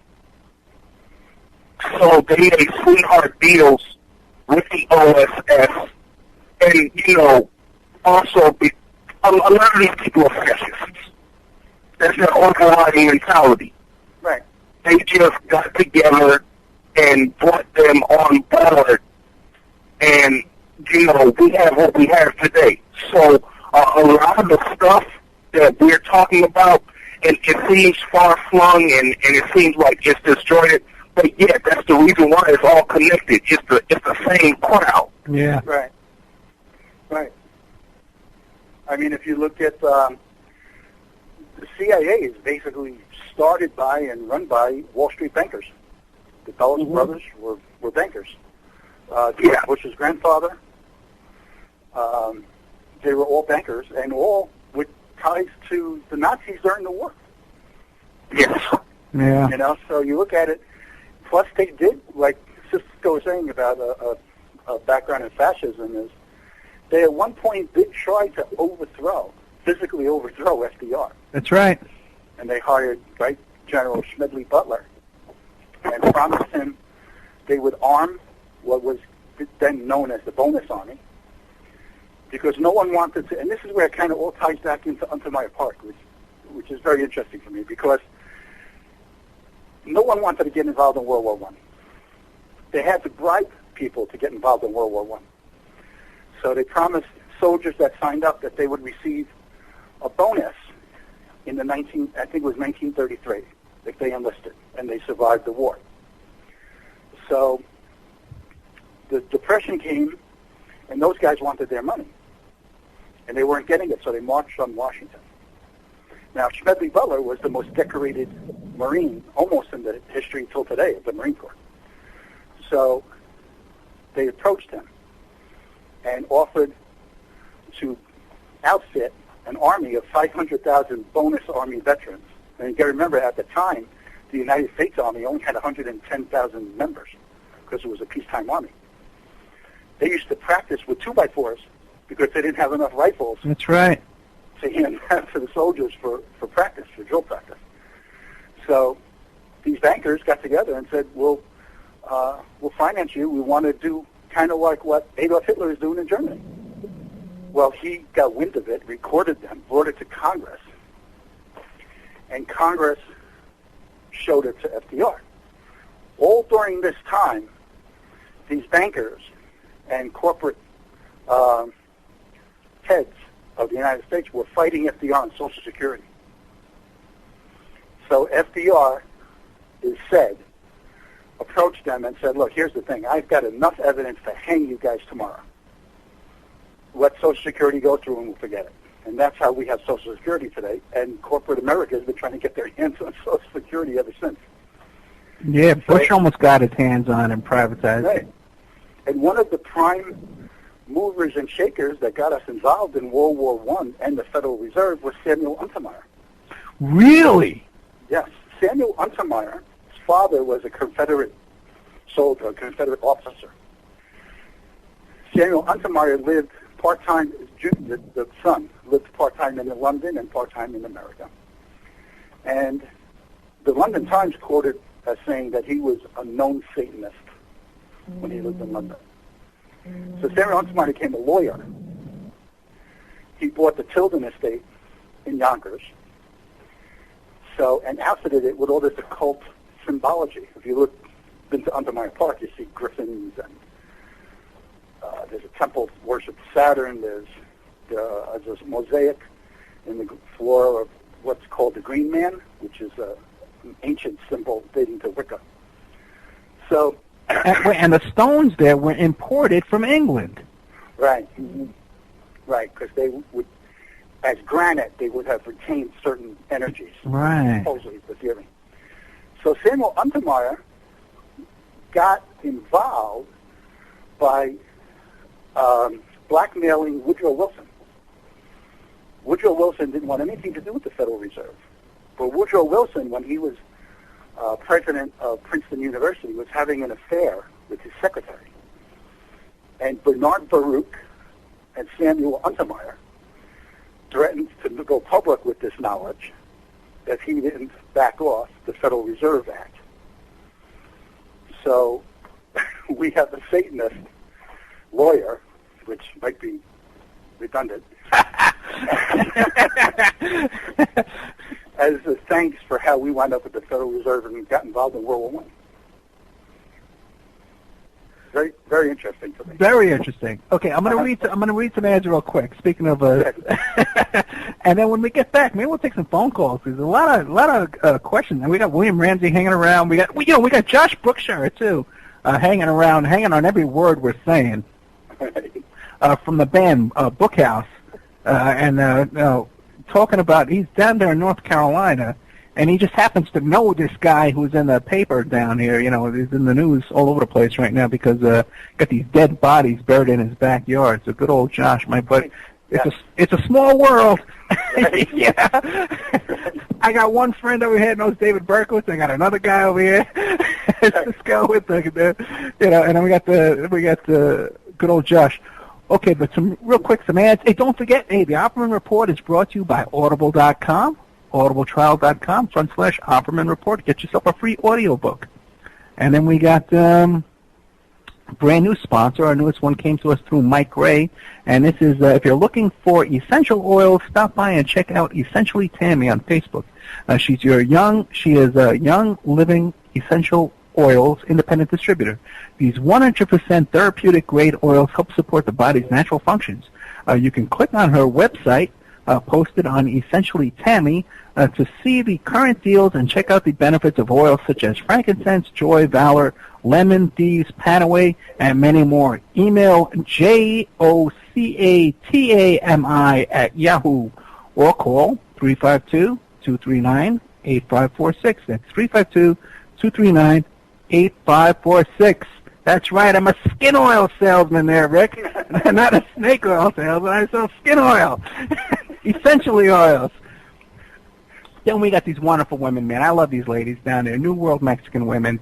These women are sweethearts down there. You have no idea behind the scenes how encouraging they are to the show. Just sending me these kind emails about me and my daughter and stuff like that, and how they're the ones that recommended us to promote Reverend Edward Pinkney, who's about to be railroaded if we allow it to happen. But I don't think we're going to allow it to happen. But these women, the New World Mexican women, they've written this beautiful book with their handwritten letters back to their men in the United States who've come here for work. They send their money back to this town in Mexico to support this town. And these women, what they do is they've written this book.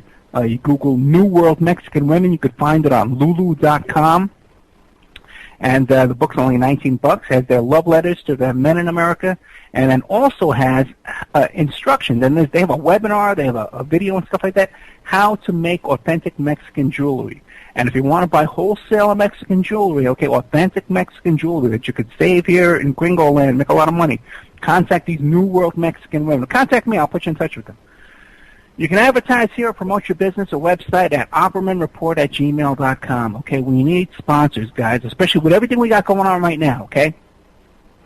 We had to drop one of our stations.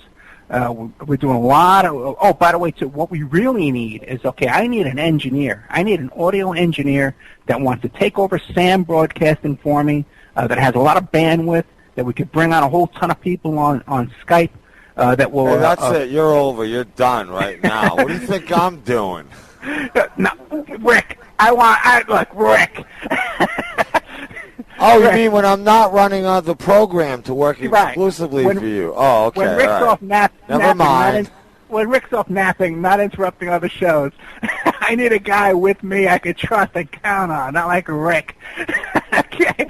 My God, Rick, I love you, man. Okay, and then InfinityHomePlans.com. Check out Infinity Home Plans and Design Services, your resource for 3D and 2D draftsman services. They offer a multitude of products, including stock home plans, 2D digital drawing sets, 3D model renderings, and more. InfinityHomePlans.com. I got to tell you guys something about Rick. Rick helped me out one day. I needed to set up my Spreaker audio. And Rick got on the phone with me and logged into my computer, and I think we worked about 6 hours straight. Okay, he helped me out that day, and then later on had to produce for his own shows.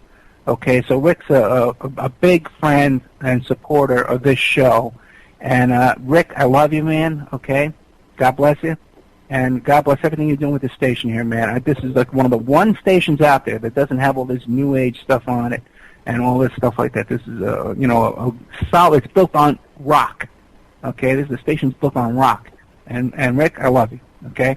Now, you can also support the Opperman Fund with a PayPal donation, oppermanreport@gmail.com. And then our first sponsor, Pacific West Bamboo, Amanda from Portland, Oregon, another great supporter of the show. Look at these people we got supporting the show, man. We got Rick, we got Amanda, we got Mike Gray, we got these New World Mexican women. We got this new Tammy person here. Amanda has helped us out. She supported the show. She supported everything we're doing. Our producer, she's helped us out.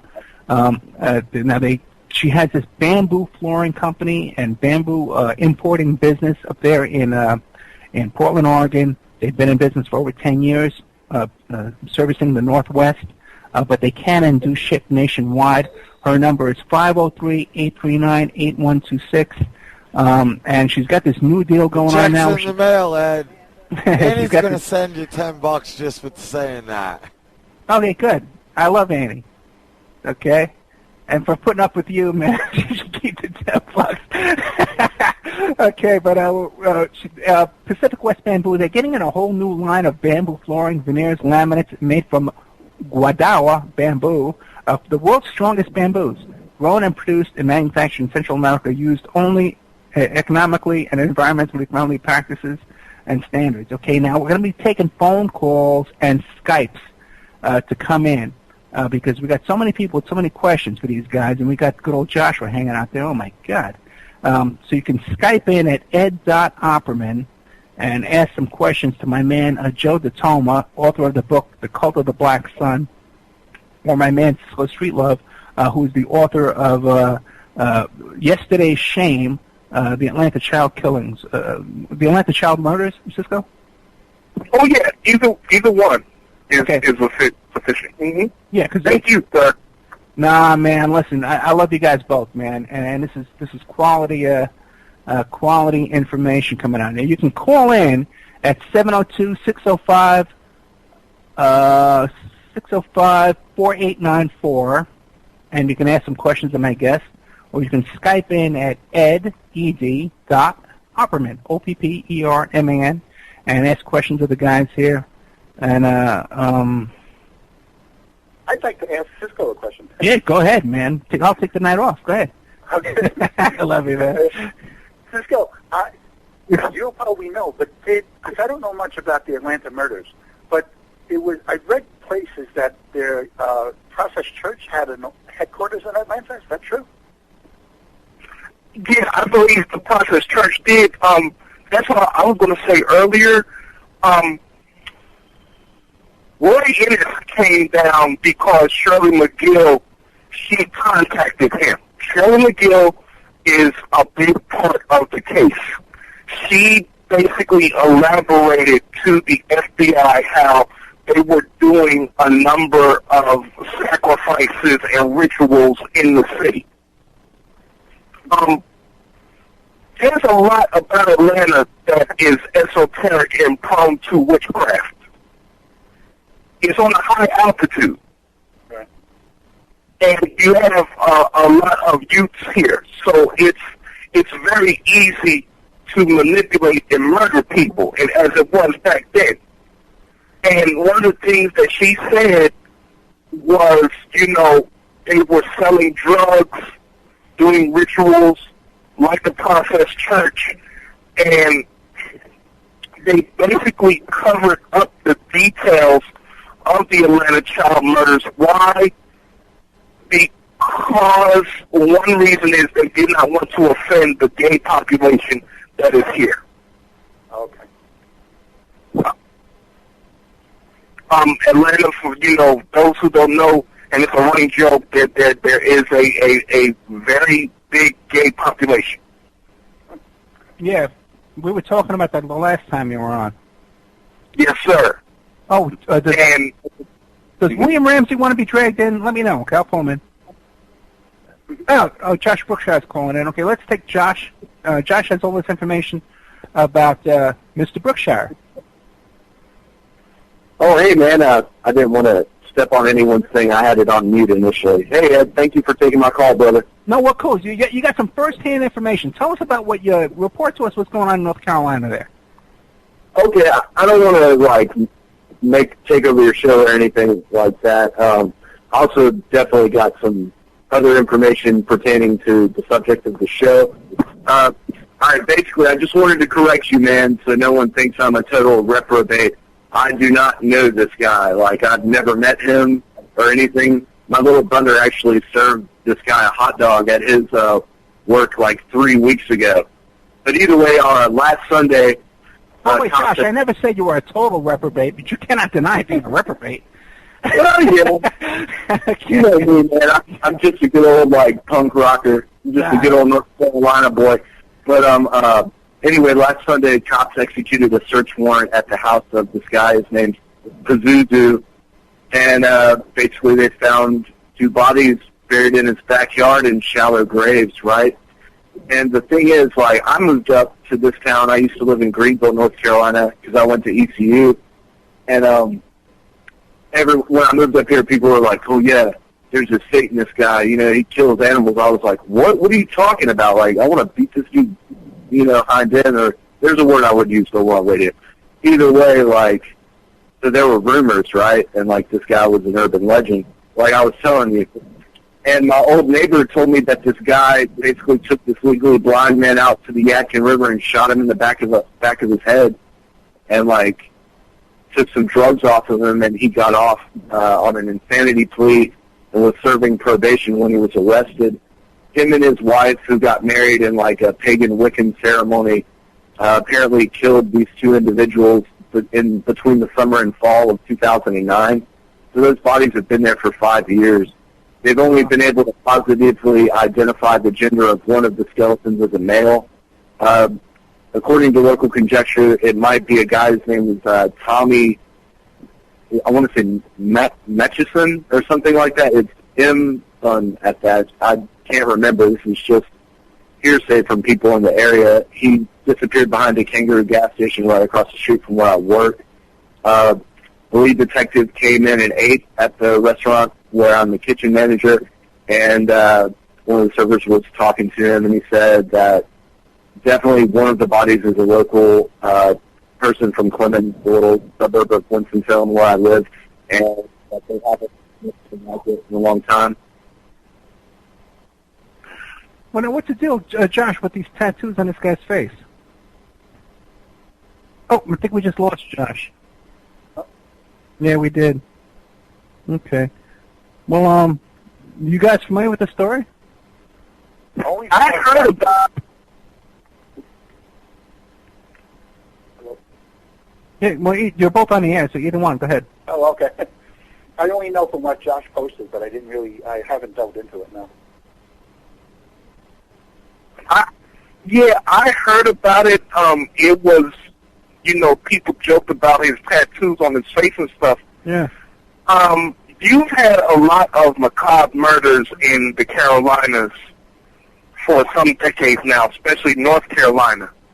And to add more to the mafia connection, this is a perfect venue to just show it. Look at where you have NHL teams. It matches up perfectly where you have a lot of mafia hubs. Yeah, that's interesting, yeah.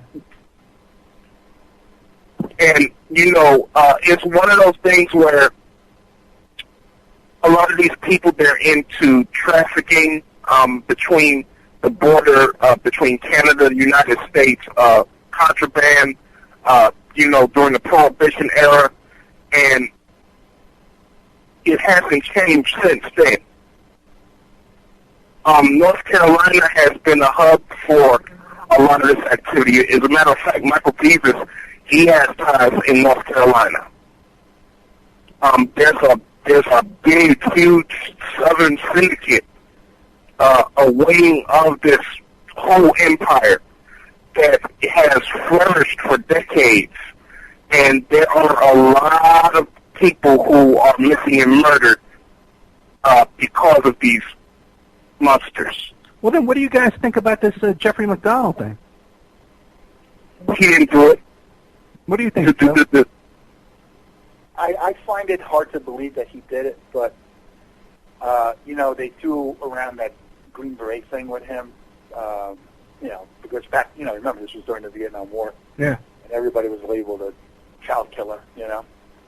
But an interesting thing is that Green Beret doctors, the guys who MO in that field, are pretty hardcore guys. I don't think that Jeffrey McDonald did it. I really don't. And I think the evidence is that there were other people in his house. But he was railroaded for a reason. What about, though, the sweater that was over the body, and the FBI was able to line up the ice pick slots through the sweater? Or the T-shirt, whatever it was, or a towel. Yeah, I don't. No, I think it was her pajamas, wasn't it? It could have been. McDonald claims that he took a piece of cloth, a shirt or pajamas, whatever it was, and he held it up and he fought them off, when they were ice picking them, and that's how the holes got in that shirt. But the FBI took that shirt and they were able to line up all the holes with the holes in the victim's body. Now, to me, and even McDonald can't explain away that fact. Yeah, I don't know. I don't know either, but the whole thing seems odd to me. And then when you throw into the mix, Aquino's down there. Aquino was down there at Fort Bragg. Aquino was accused of molesting a boy at Fort Bragg. Right. An eyewitness picked him out, an 11-year-old boy, 11 years old. Well, you got to remember that Special Forces guys were trained in like occult thing, like I don't want to say occult generally, but ESP, those kinds of things. I'm going to tell you a funny story. I had to go down to Whitehall Street for my physical.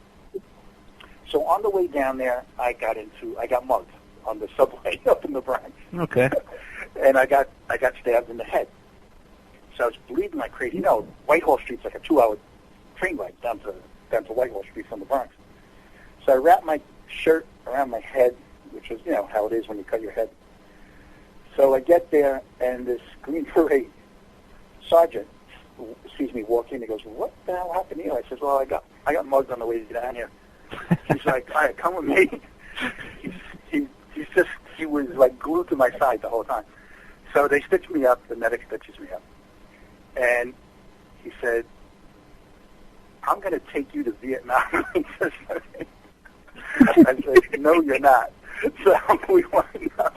He says, "You know what? I want to come with me." We did this discipline test. We had so many sit-ups and blah, blah, blah, blah, blah. So, and I was kind of in really good shape then. So he says, I want to see something. Come with me down to this other hall. And they had just a few guys in there. And it always reminds me of the Men in Black thing where Will Smith is going to interview for the Men in Black, and he's with all those military guys. You ever see that part of the show?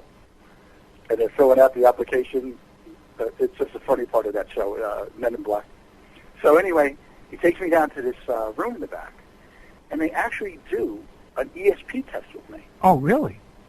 About, they give you 5 cards. One card has a star, one card has wavy lines, one card's a triangle, one card's a square. And there's another guy sitting at a desk on the other side of the room, and you have to say what card he has. And I got like 80 hits out of 100. So he was all over me. I couldn't shake this guy. I mean, but they were very interested in that type of thing, which is the book, The Men Who Stared at Goats. Right. That was all about that part of the service. So the fact that McDonald was in Special Forces doesn't surprise me that some stuff like this happens. They say the same thing about Tiger Woods' dad. He was also a Special Forces. I didn't know that. Oh, yeah. And if you go on YouTube, and there's a video clip of Tiger Woods with Bob Hope. Now, Bob Hope was supposed to be big into the MK Ultra program. Oh, okay, yeah. And there's a picture. Tiger Woods is, I think, 3 years old or 2 years old. 3 years old, I think. He's on the Bob Hope show. A kid is terrified of Bob Hope. I mean, just the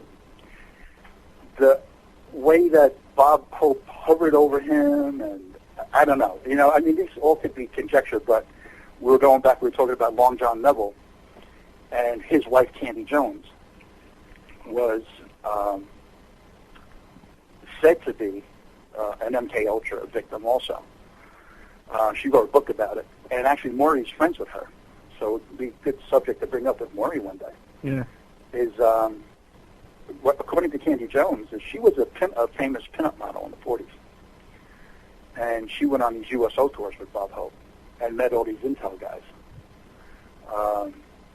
And then they, according to her, they broke her down into different personalities, which were, you got to remember, this is before computers, to be a mule for information. So in other words, if you had to get information to a guy, an agent in Indochina, you can't just call him up on the phone. The phones could be tapped, and the wire could be intercepted. So they would do it face-to-face, but you were programmed with this information.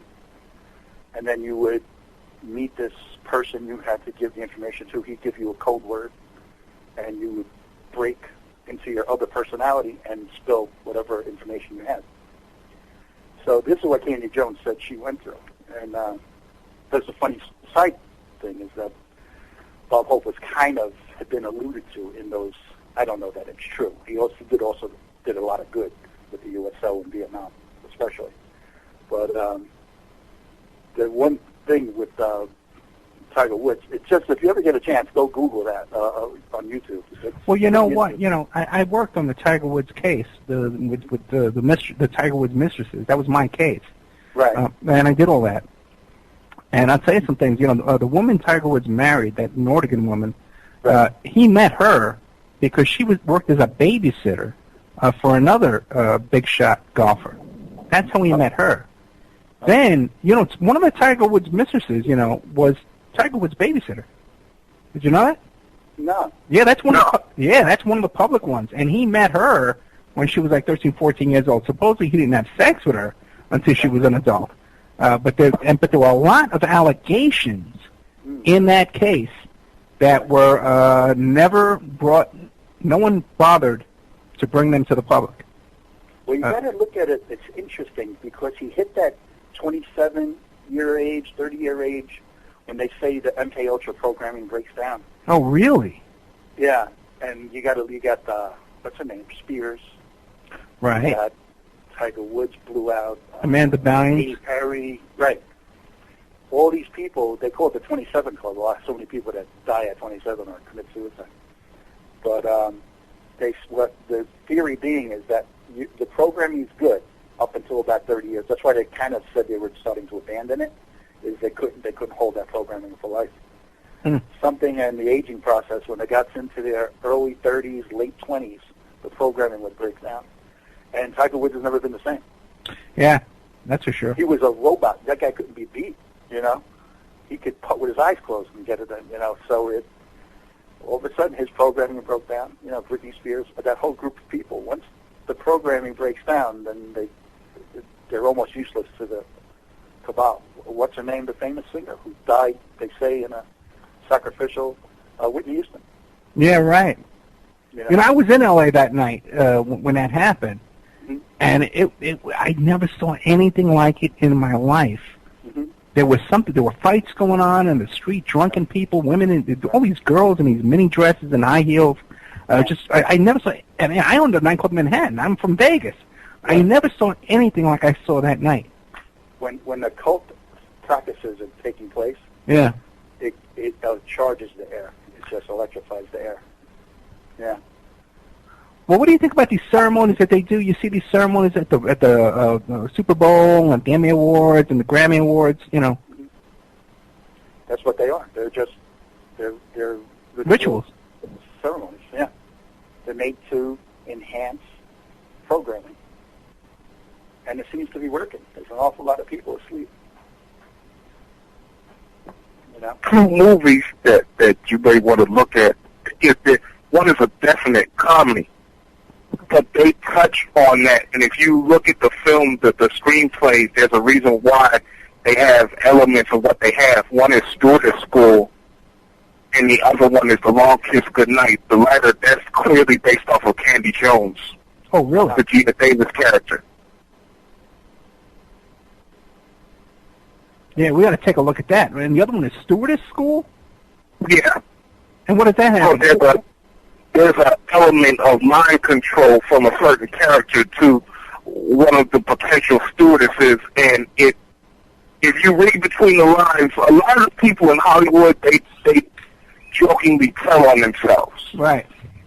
You see, the thing with Jeffrey McDonald, one of the things about his case that's fascinating, it had to do with a number of the gangsters, like the Frank Lucas story, where they were doing the coffin smuggling. They were having the drugs. Right. And what I found is that you had the Army, the U.S. Armed Forces, they had their own operation going independent of the CIA. Even though they're supposed to be on the same team, it's like they're competing with each other like the proverbial NFL clubs. So the CIA has its own drug operation going, and the Army, it has its own operation going. You know, real quick, you're talking about movies, right? One movie that always popped up at me was Dragnet, the new Dragnet that starred the two guys, Dan Aykroyd, and that other guy that's in everything. That guy, what's his name? You know the guy. You know the guy from Bosom Buddies and from... Tom Hanks? Tom Hanks, right. Yeah. So you got Dan Aykroyd and Tom Hanks, two guys that are tuned in. And the theme of the movie is that there's a chaotic group, you know. I forget what they were called in the movie, but it's definitely like the process, you know. And who's involved in it is the head of the pornographic magazine, who's sort of a Larry Flint / Hefner character, you know, and that their whole goal was to create chaos and anarchy, you know, and you know what I'm saying, man? Yeah. Which was, I'm gonna check that out. That's the goal. I agree. The search. Jumps right out at you, yeah. Interesting. But you know what? They don't get to those positions without knowing a thing or two about a thing or two, you know? Right, yeah. Mm-hmm. Hey, you know what? Okay, it's 8:04. Hey, Rick, can we take a little musical break so the guys can take a little break here and we'll come back and go on as long as these guys will stay with me, man? I want to wait for another hour. You're the boss. It's your show. Thank you, Rick. Thank you. So a little musical break for us there, something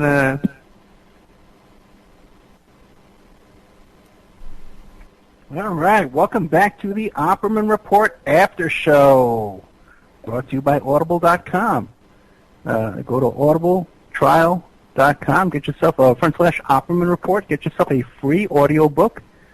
Take advantage of that and help support the station, man. I'm so happy here tonight. We're so relaxed. It's so much fun.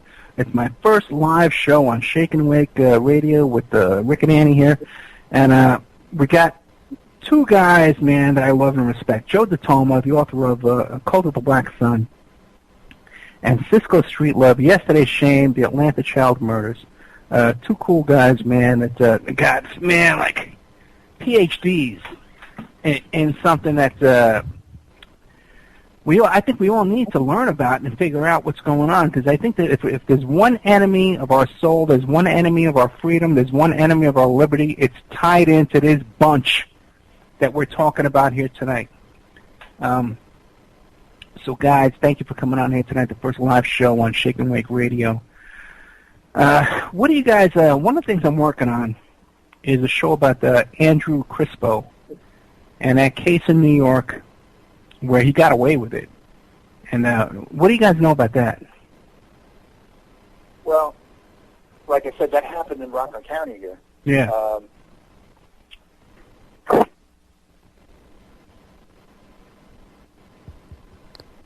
Ed?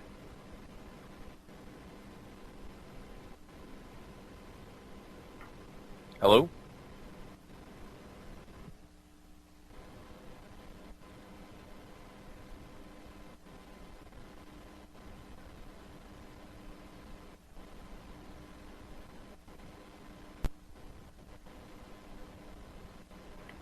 So you needed a shady character to work behind the scenes as an appraiser, I guess, and broker to sell and pass these works of art back and forth among different people interested in them. And that's what Andrew Crispo did. That was one of his, as a matter of fact, his partner in this, I think, turned up dead in home. Oh, really? Yeah. Somehow or another, if I remember the story, there was some kind of question about being paid, and then the guy wind up dead in his hotel room or something. Yeah, so he's a shady character, you know. Also, friends with Roy Radin, I believe, according to Maury, and an unsavory crew, to say the least. So, and there's also the S&M, you know, aspect of it, you know, which is always a ritual. You know, it's another satanic sex ritual, Aleister Crowley. Yeah, that seems to be like a control kind of thing too, right? Yeah. Okay, we got a call coming in from Mike Gray. Somehow to Skype in. Mike Gray is one of our regular callers, and he's going to be Skyping in here in a second. I know I hosted the call. Rick, relax. I'm going to hit him. Okay, Cisco, what do you know about this Crispo? I think he watched Beyond the Valley of the Dolls too many times.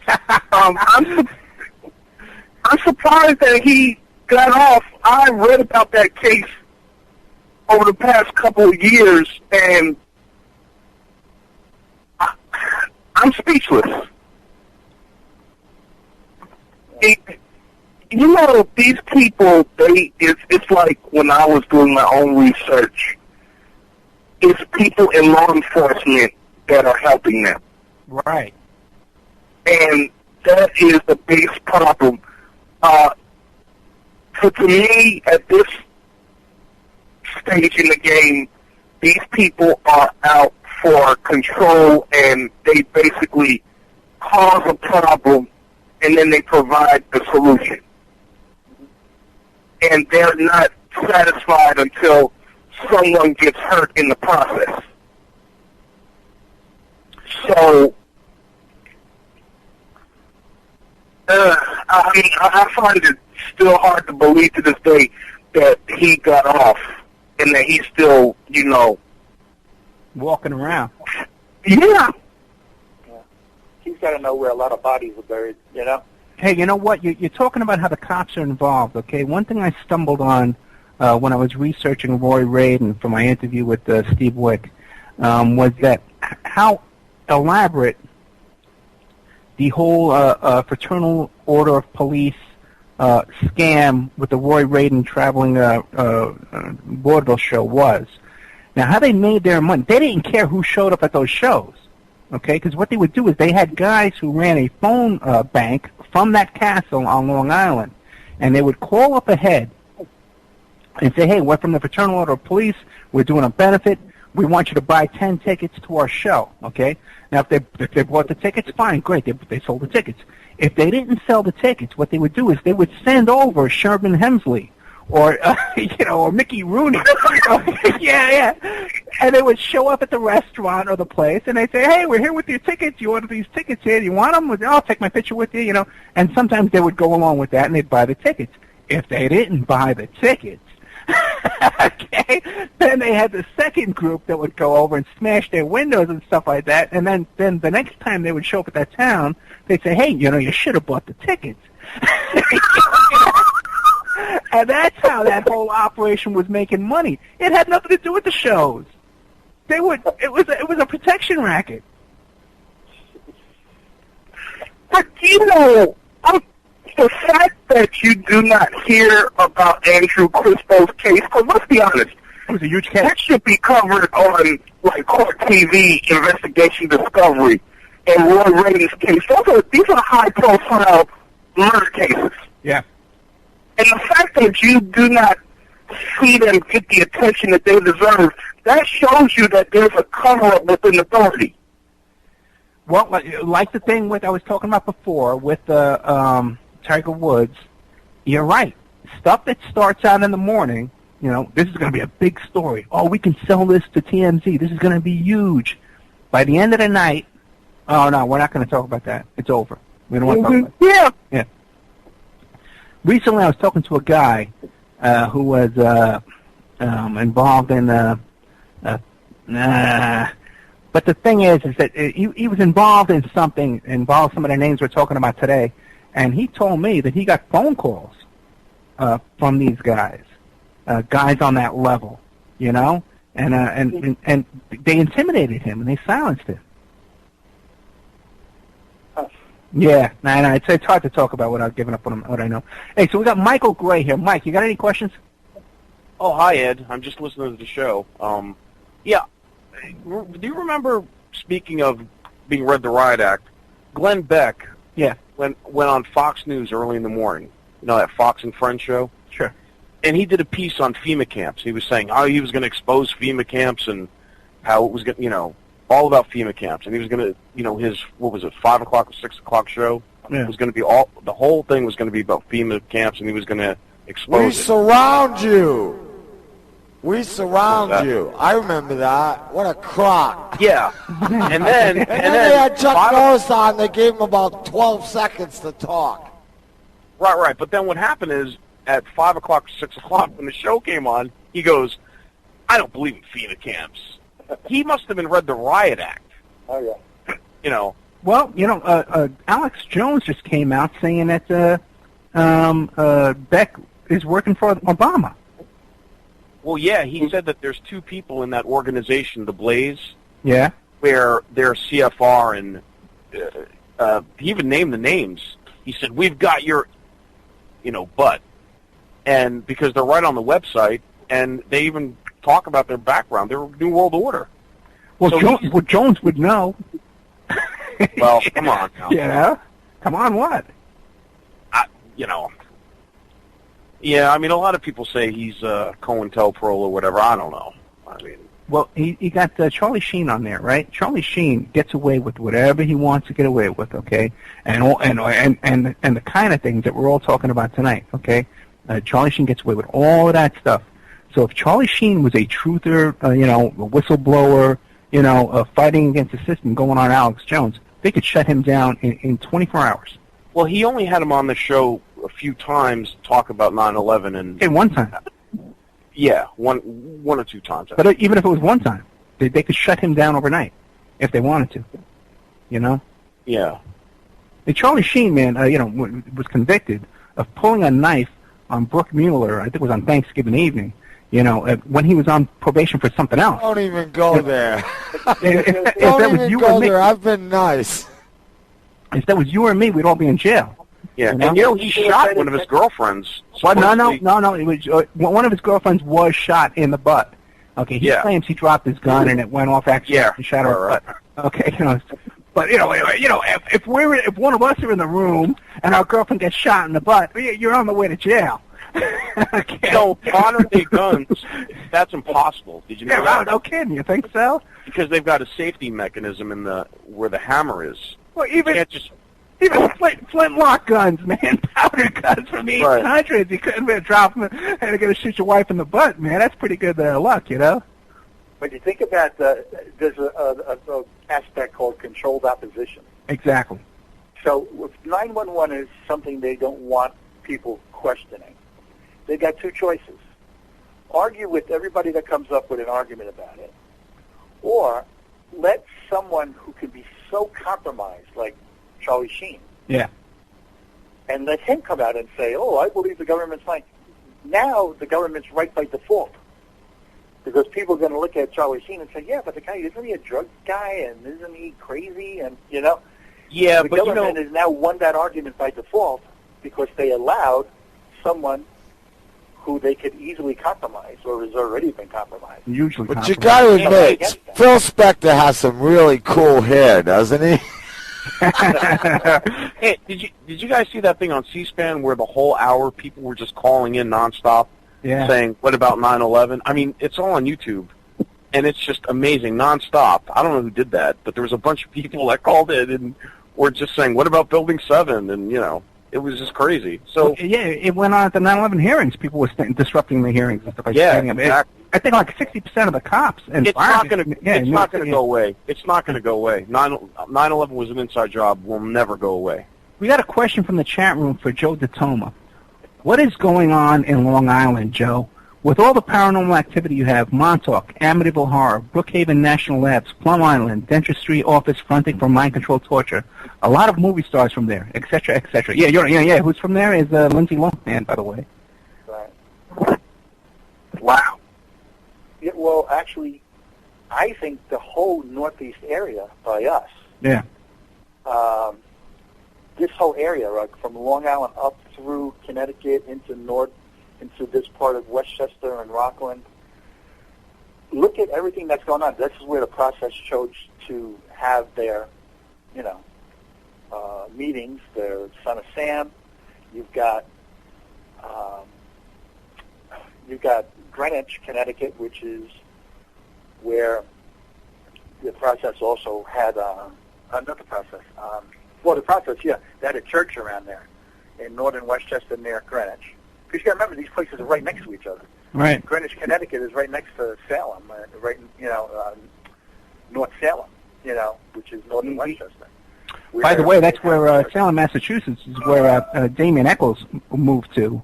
Right. After he got out of prison. That's further up, but it's North Salem, Westchester County. All this, you've got Newtown, which sits on a forest, a park called Satan's Kingdom State Park. This whole area is so occult drenched for God knows how long. I mean, it's just the ground is soaked with occultism going back to colonial times. Exactly.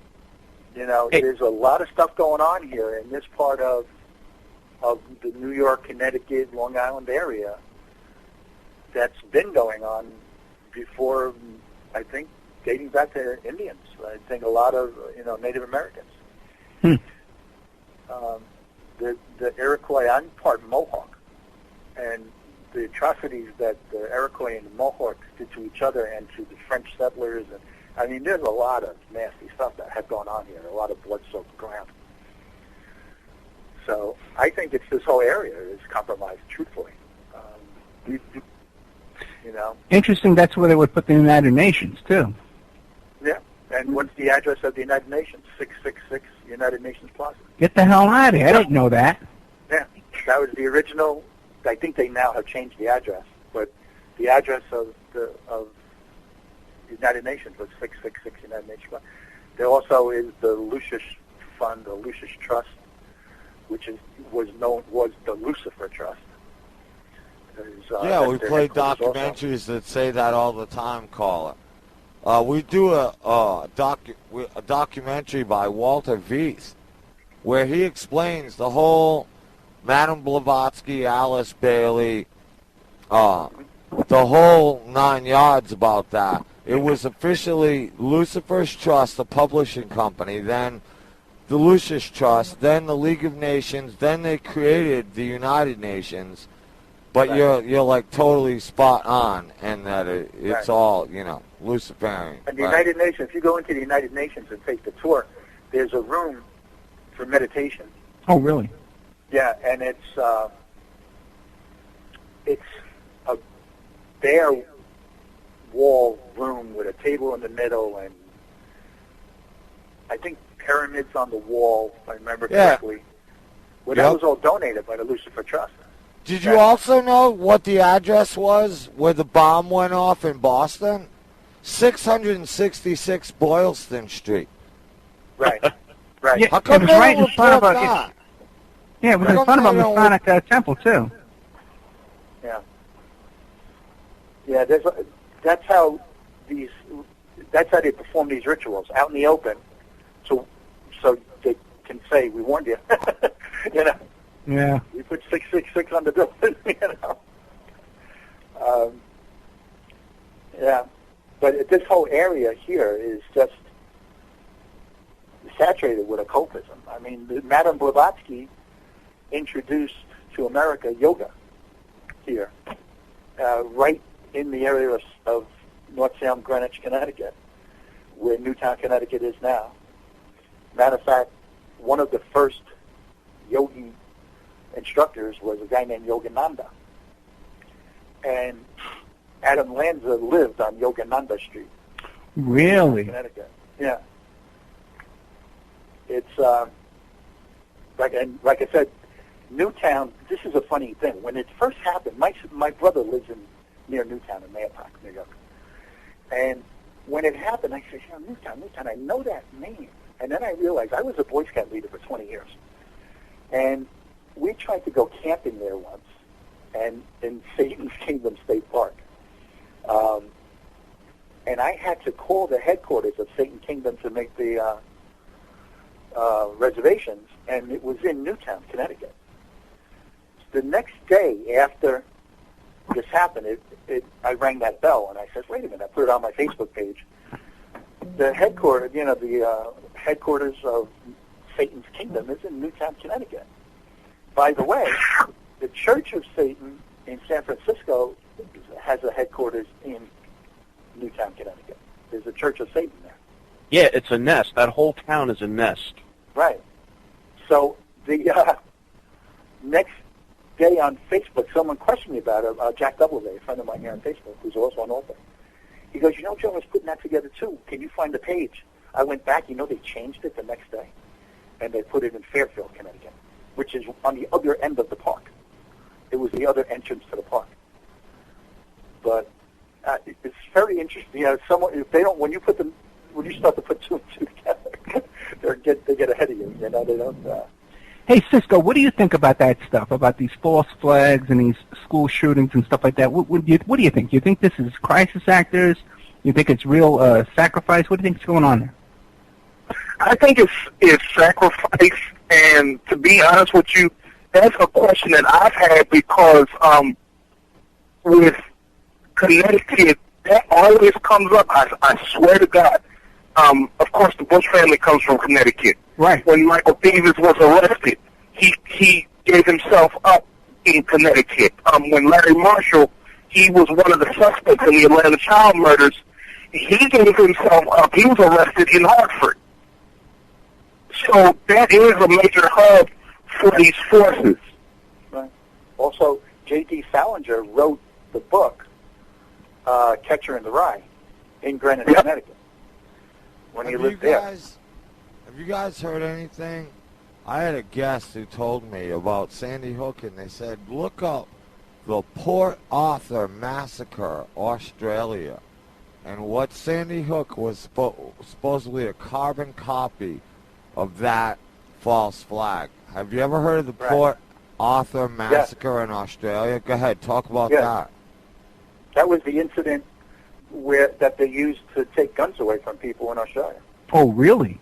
Yeah, it was a guy supposedly armed with an M16, and the government used that incident to disarm, telling people you have to turn your guns in. We passed the law. It's crazy. Just the same thing you hear now. And the funny thing is, since Australia has turned in their guns, they have a new crime. It's called of breaking into people's houses and armed robberies. That never happened before. That crime has gone up 900% in Australia. While they're there, right? While the people are in the house. Right, with people in the house. Right. Yeah. That crime never existed. It didn't exist in Australia's books. Since they took the guns away from people in Australia, because now you can't defend yourself, of course. Well, that's how it works. They had to take the guns away so they could become victims of the demonic ones, Well, I have a guest coming up named David Satter. And did you guys know that there was an identical 9/11 that took place in Russia in 1999, also in September? Wow. No? Yes. No one here in the United States knows about it. It's called the apartment building bombings. It took place in September. They said the Chechnya rebels did it or something? Right, but then they caught red-handed the KGB guys doing it. Okay, and David Satter's coming on my show. No one has this guy on. No one talks about this in the United States at all. I stumbled on it, and and you want to know what? When we had our 9/11 here, the first call that Bush got was from Putin, who called him up and said, "I know exactly how you feel." Okay, so and we're going to have him on, and guys who were involved in that. In Russia, reporting on that, they've been assassinated and stuff like that. You remember that story about the guy who they blew on him with that stuff? It turned his face into like a monster face. Polonium. Yeah. Right. That case. Yeah. So we have him coming on at the end of October or November. Yeah. The control network isn't just in the United States. It's right. You know, Belgium No, is actually, they say, is the head of occult pedophilia rings is Belgium, which is also the head of NATO. George Bush used to go to a castle in Belgium called the Mother of Darkness Castle. Wow. Which is where the pedophilia case that's famous in Belgium. They caught heads of state involved in this pedophile ring. They all met at this castle. Don't they take the first ladies and women in witchcraft over there to become like mothers of the, like that's their Mothers initiation place? Right. Yeah, and they have a room that's called the thousand points of light room. Wow. It's like a domed room with lights in it imitating the sky. And what was George H.W. Bush's speech about the New World Order was we need 1,000 points of light. Yep. They say these things they're warning us. If you're not smart enough to know what they're talking about, that's not their problem. All right. They can say, we washed the hands, we told you. Hey, I gave a speech, said 1,000 points of light. All you got to do is look it up and see that's in the Mother of Darkness Castle. They can wash their hands freely and say, tried to warn these guys. That's kind of true, yeah, because if I tell you, Dave DiToma, I'm going to punch you in the face, and you just stand there, Right. Yeah, That's their whole racket. That's really their whole racket. Well, it's a rule in witchcraft. Right. When you're casting a spell, you have to warn the person who you're casting the spell on, or the spell could come back to you 3 times worse. Well, now, when we're doing this, when we're doing these kind of shows and exposing this stuff, are we playing into that, you think? No. Well, you're playing into it, or you're exposing yourself to it. Yeah, no, well, I know I'm exposing myself to it. There's nothing, and I would hope that, I would have the prayer, guys praying for us, We don't care. We're protected by the blood of Jesus standing for the truth, so it doesn't matter. They're the ones who got to be afraid, not Ed or I or any of our hosts.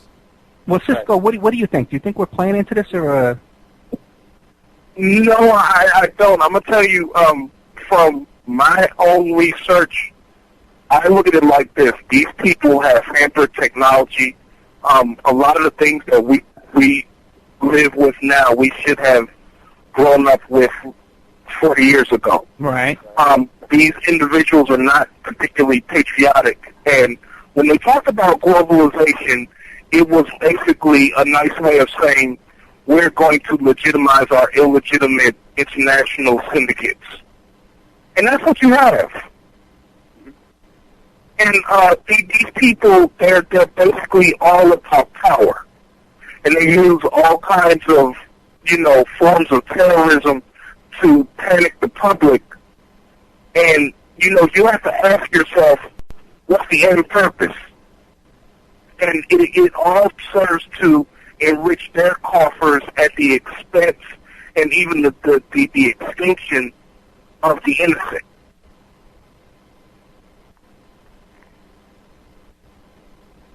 So we need to, I'm of a mindset at this point, we need to mobilize. Okay, how? They do believe we gave you a warning, we told you ahead of time, and if you're stupid enough to go along with us, you deserve it. And that's why we're trying to wake people up. Don't so they won't be children. deceived. Mm-hmm. Well, okay, but now, Cisco, you say we need to mobilize, and I agree with you, okay? And, but let's get into this, because now, the way that I think that I would mobilize, I'm sort of like a leftist, but I think, Joe, you're sort of a conservative, kind of a right-wing kind of guy, and even Rick, you're sort of like a patriot kind of guy, and,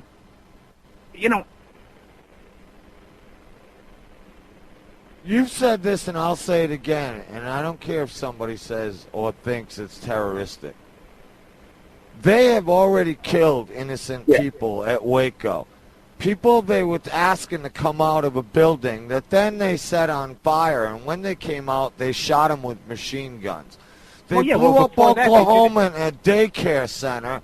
They've done 9/11, and now they're faking everything under the sun, and now they're going to try to hit us with Ebola. Like Ed Opperman said last week on my show in a roundtable, we should have not get them tomorrow. We should have got them yesterday. The militias and sheriff and military, if their oath means anything, Denver Airport should be surrounded as well as D.C. and the UN. There ain't going to be martial law or continuity of satanic government. End of story. Tonight, tomorrow, yesterday. What are we waiting for? Well, but I think one issue that we have is that I don't think we're all, although every one of us here on this panel tonight sees the same enemy, I don't think we see the same solution to defeating that enemy. Now Cisco, you said we need to mobilize. What is your theory? These people are going to let the terror continue so long as they can profit from it. The division between a lot of the citizenry, they have to end. Right. And, you know, a lot of this stuff with the cops killing, for example, people. The cops are basically, look, we're in the midst of the Fourth Reich. I agree with Nate Russell, Dave Emery, when they said on those old shows. Right. This is the Fourth Reich. The cops are used like the SS. I'm going to get Mr. DiToma's book. I told him I was going to get the e-book. I promise you, sir, I'll get your book this weekend. That's what we're dealing with. Yeah. These are fascists. Right. Yeah. And the way these are fascists.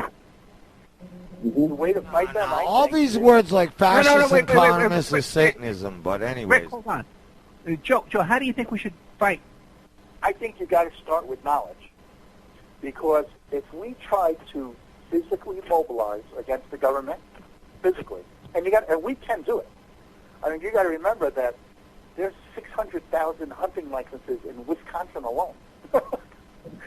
You know, there's only 5,000 jihadists in Afghanistan that were holding 50,000 Green Berets to a standstill. So we could do it. But what you're going to do is you're going to create a vacuum. Because once you take everybody out of that office, who's going back in? We have to first educate people to the pitfalls that you're going to be faced with. You know, this. We got to divide back into our states with good representatives for each state that have taken polygraphs and lie detectors. We got to divide back into our states. No president, and we're going to have a new declaration, I think, you know. Well, I mean... Go ahead. Oh, I don't mean to interrupt. I just want to say this real quickly. Okay. Mr. Opperman, you come from the New York area. Mr. DiToma, I believe, is still there. I'm from that same area. Look at how they hustle people of all stripes out of that area, and now you have an international elite that's living the high life up in the Big Apple, where that should be for the people that have grown up there. If we don't stop them, it's going to be like that all over the country. That's why they want NAFTA. You're right, Cisco, because I was taxed out of New York, man. My business, we were run out of New York by New York State sales tax. They were like Gestapos on my business. As soon as they saw that I couldn't keep up with their paperwork, they were padlocking me and shutting me down, man. Like you're coming in like a Nazi stormtrooper. You have no idea. And everyone, and I had a good business, man. I was in a mall. I mean, we were in 3 malls in New York.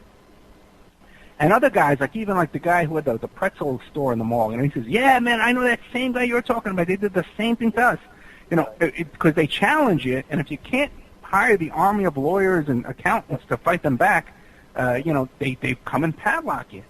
It's right. Ed's right. It's a land grab. It's grab your children. It's grab them with CPS. It's grab everything. They're looting America. Well, but hey, Ed. Yeah, go ahead. Yeah, hey, you know, it's the small things. Like you see at LaGuardia, they have the cleaning crews. They're protesting, and they're going on strike. They're not cleaning the planes from the Ebola. Yeah, right. Okay. You know, so if the planes don't get cleaned, you know, maybe the ground crews will rebel, and now you're seeing that a lot of health workers are refusing to deal with Ebola patients. You know? You know what? The whole Ebola thing, I know a lot of people are jumping to conclusions saying that, listen, this is a plan to kill us all and all stuff like that. But I see it more of as a thing to create a new reason to prohibit travel back and forth through the airports. That when people are going through the airport, they say, well, now there's going to be a 24-hour hold on everybody in the airports, you know? And people say, well, okay, it's in the background line, okay, it's Ebola, blah, blah, blah, blah, and they go along with it. I've noticed, because I used to fly a lot, way back in the 80s. I used to fly weekly. And I think it's the perfect storm, Ed. I think it's the perfect storm because, you know what? You've got the people that are going to take the vaccines and be the carriers. No, wait. And then you've got us people who will never take vaccines that they'll get all the stupid people to watch TV. They'll be saying, truthers who are conspiracy nuts won't take the vaccines. They need to be rounded up, and that'd be the perfect way to get us. See, you're falling right into it, because that's the whole thing. See, it's way more subtle than that, okay?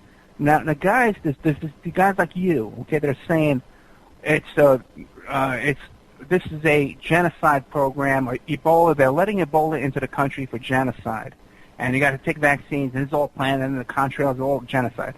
You know, what I'm trying to put forward is that it's more of a subtle thing. They did this thing with the box cutters at the airport to prohibit our travel and to harass us during travel.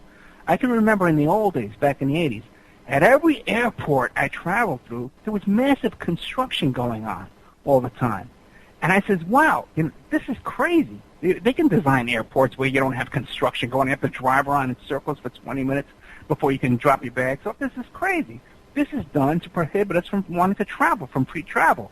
So what I see is the Ebola thing is it's another thing in the back of our minds that says, well, now they can harass us at the airport with more stuff and more checkpoints and more stuff to prohibit travel from the average guy. Okay, they can keep you in your house for 21 days, and if you ain't got food or water and you die, that's your fault, your problem. Yeah. You might have Ebola. You're quarantined.